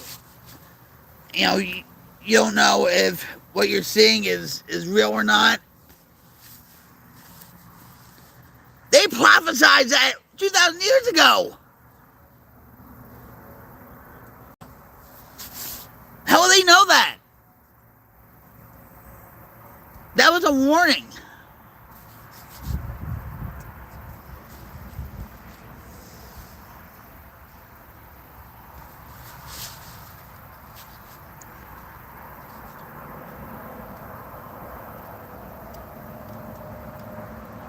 I seriously think I'm just gonna bring this up real quick. I seriously think, like Charlie Kirk's assassination. It was like a 9/11 moment in this country, or a JFK moment, or a Martin Luther King moment, or Robert Kennedy Jr.'s moment, right? And so that was our moment, right? But do you really think it's gonna last? Do you think the wildfire, that spark,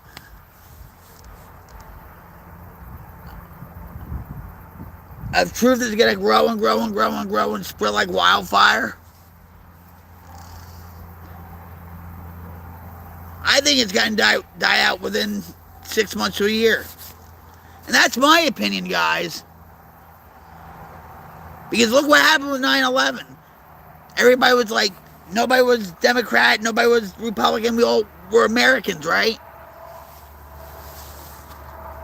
We all had flags, flown on our cars, with those sticky little things on our cars, and we got flagpoles on our porches, and USA, USA, USA, and all that, and what happened?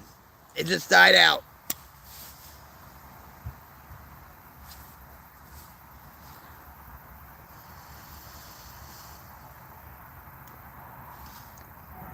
Why didn't that happen with President Trump's attempted assassination?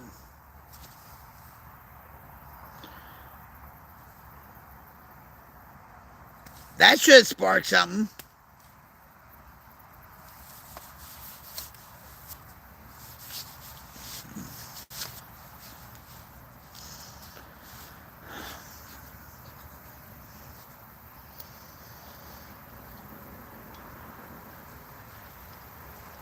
But anyway.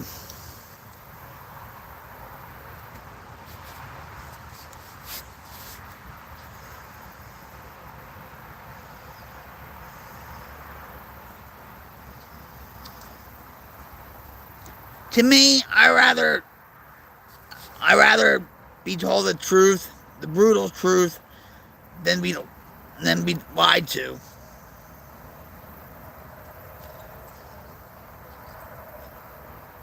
I appreciate that more.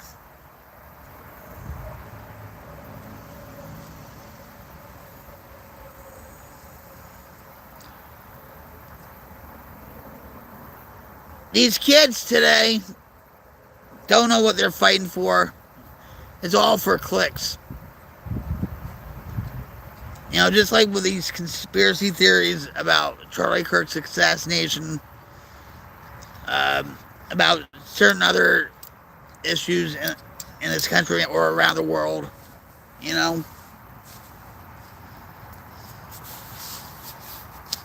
I have common sense. I use so many drugs and alcohol and all that. I'm surprised my brain's not fried, but I still have common sense. And maybe I am a little brainwashed on a couple of things. Maybe with AI. Maybe. I don't know.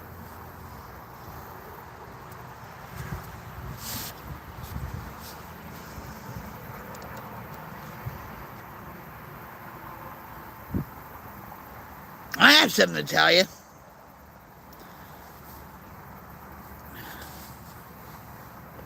But the Charlie Kirk assassination, this is all I'm going to talk about with that.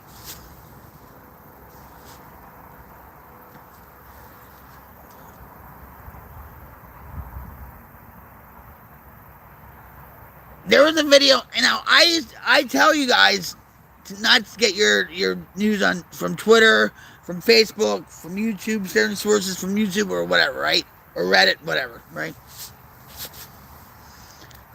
I was on Twitter, and I saw the close-up of the assassination with Charlie, and I was just... Let's face it, we're all desensitized to this violence and stuff, okay? Maybe it's because of the video games, headshot, whatever, I don't know.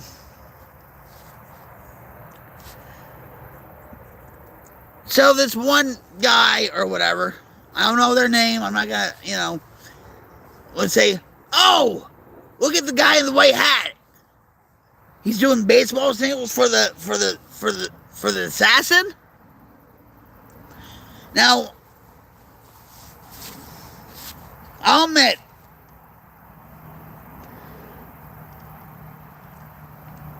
I was intrigued, I was triggered, and all that, right? It got my attention. So I'm looking, and I used to play baseball.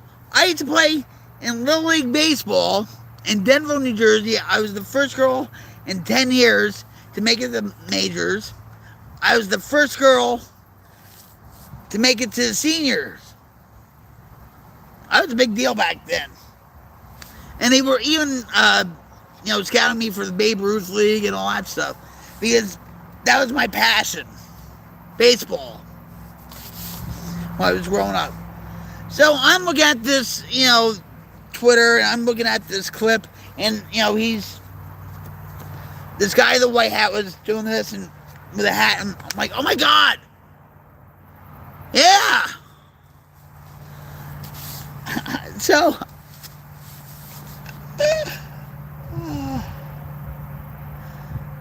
I got caught up in it. And then I told Jim or what, and he's like, he wasn't doing baseball. He wasn't connected with the assassin. He said, you know who that was? It was Frank Turek.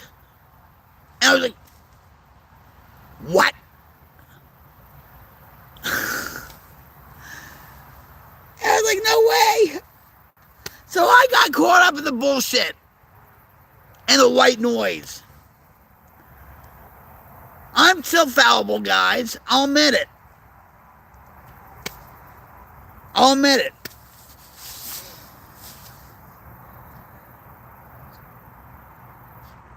And I was like, oh my God.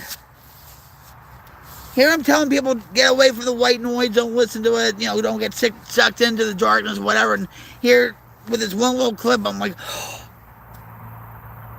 he's connected to the shooter.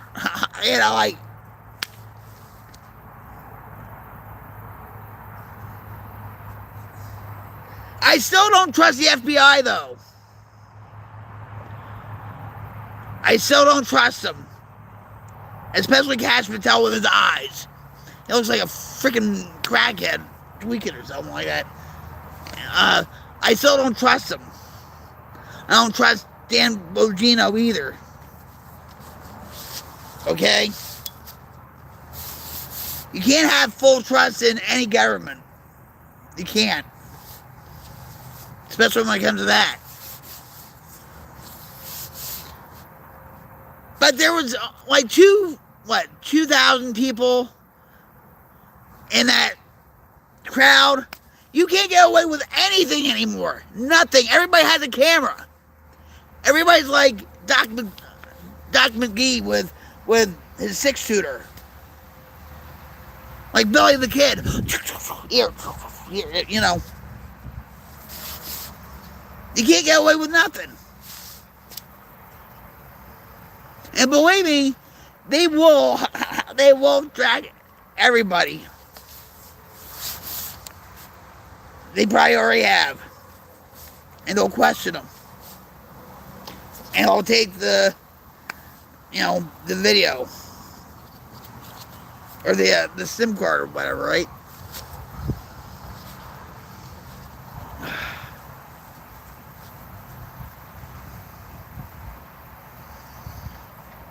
So yeah, for a while I was so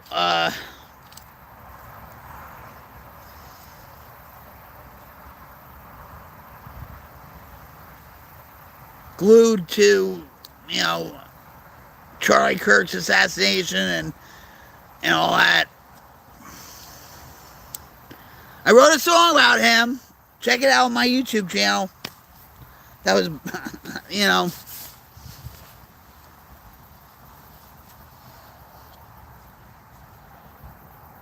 It really affected me.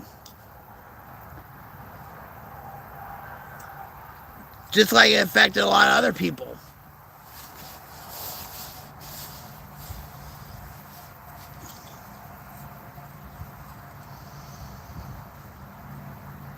But this revival, they call Charlie Kirk's funeral a revival. Yeah, okay, you see all these people and, yeah. Many watch on YouTube, like I did. But people have to put action into words. I mean, words into action, sorry.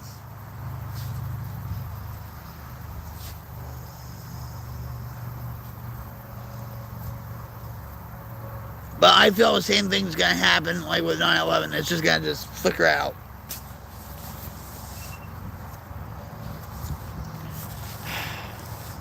Anyway.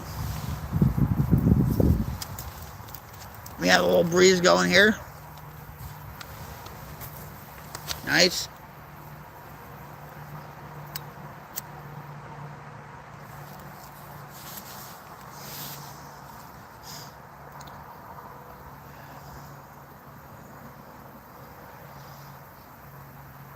Maybe I needed this pain.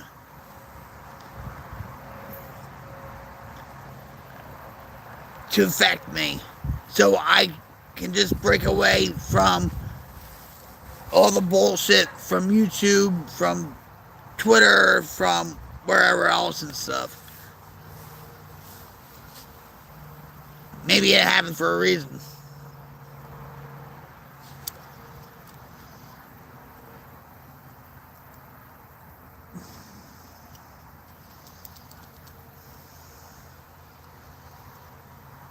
I mean, I was watching a channel called Redacted. I don't watch it anymore. I used to, but not anymore. But they had this analyst on that worked for Hollywood. That's, you know, like, he does something with production and all that for Hollywood, and he was explaining the dots, right? Like, you know, he took a video. He was talking about the compression of the video and blah, blah, blah, blah, blah, blah. And they were saying he was shot in the back. You got, you know, whatever.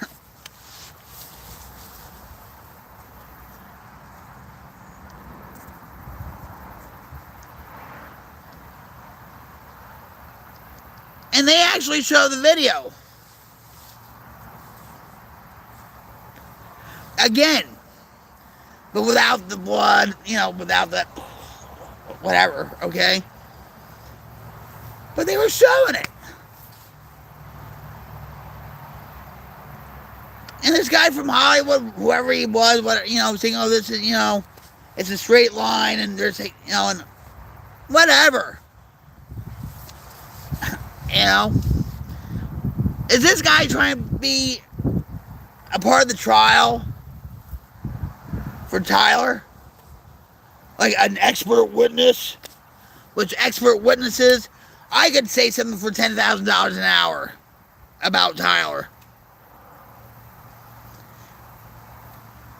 Just like that Bogan guy, he was a medical examiner, and he had a show on HBO, and he did autopsies and stuff like that, and he was like an expert witness in certain trials, and they found out he was a fraud.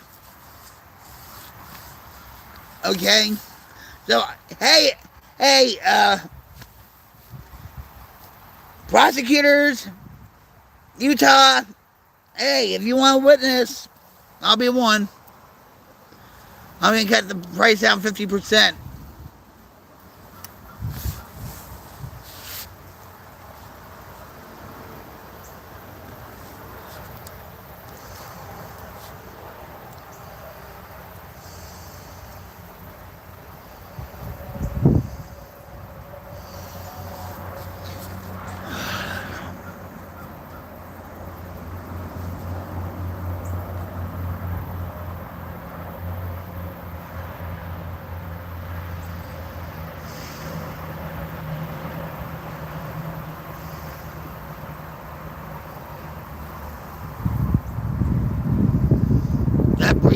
are good.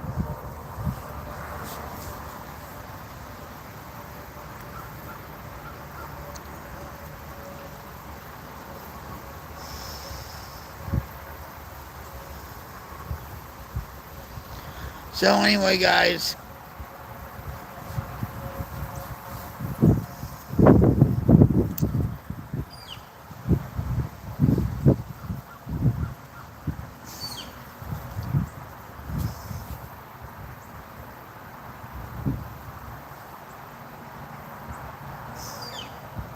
I'm trying to figure out where that is coming from.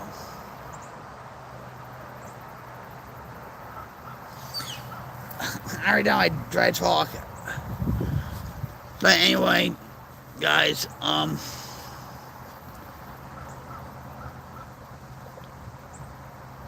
don't know if maybe I need you more than you need me today. I need connection. I needed to get out of my head. I needed to put focus somewhere else. And believe me, I didn't know I was going to stream. I really didn't. But it was like natural. I changed into these clothes out my nightgown and got my stand and my camera and coffee and these things that we didn't do.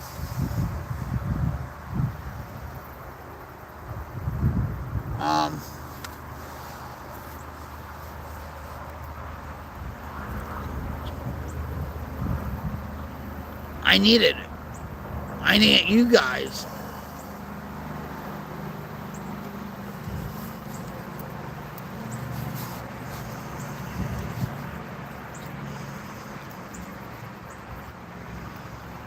I didn't want to go into that dark space that I usually go into, which I was.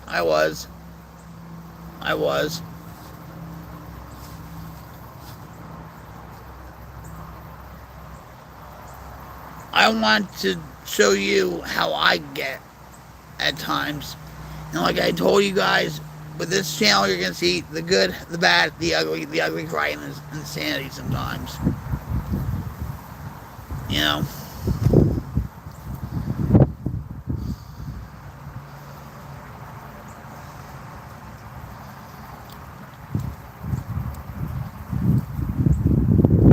We need to come together.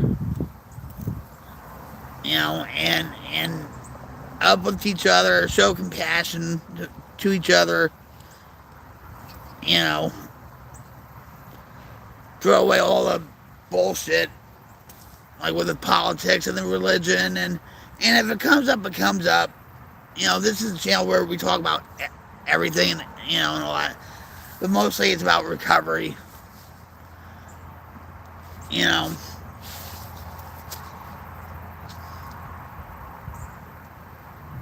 With whatever you're going through, whether it be physical pain, emotional pain, spiritual pain, whatever, it's never an excuse to pick up.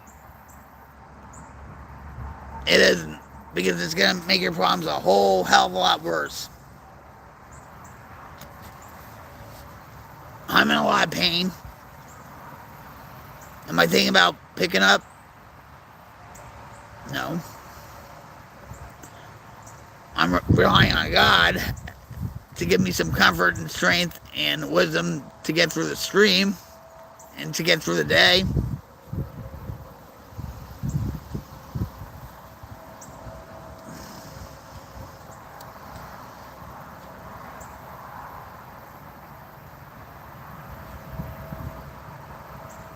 I wish I didn't have to go through this with my pain.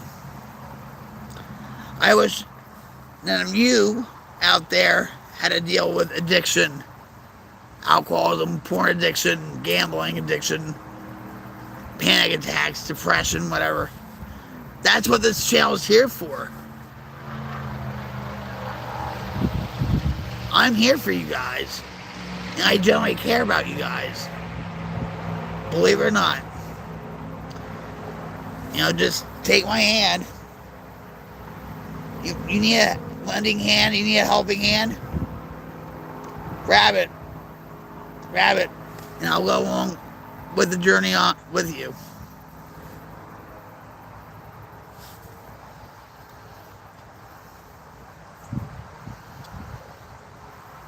None of us can do this alone.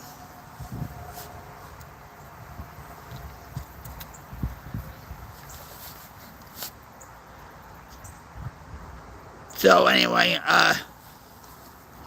if you feel like you're gonna hurt yourself or somebody else or whatever, you can always talk to me. You can vent to me. I'm not a licensed therapist nor a certified drug and alcohol counselor, but I sure know a hell of a lot. I'm very insightful with a lot of things. I don't charge anything. I'm just saying.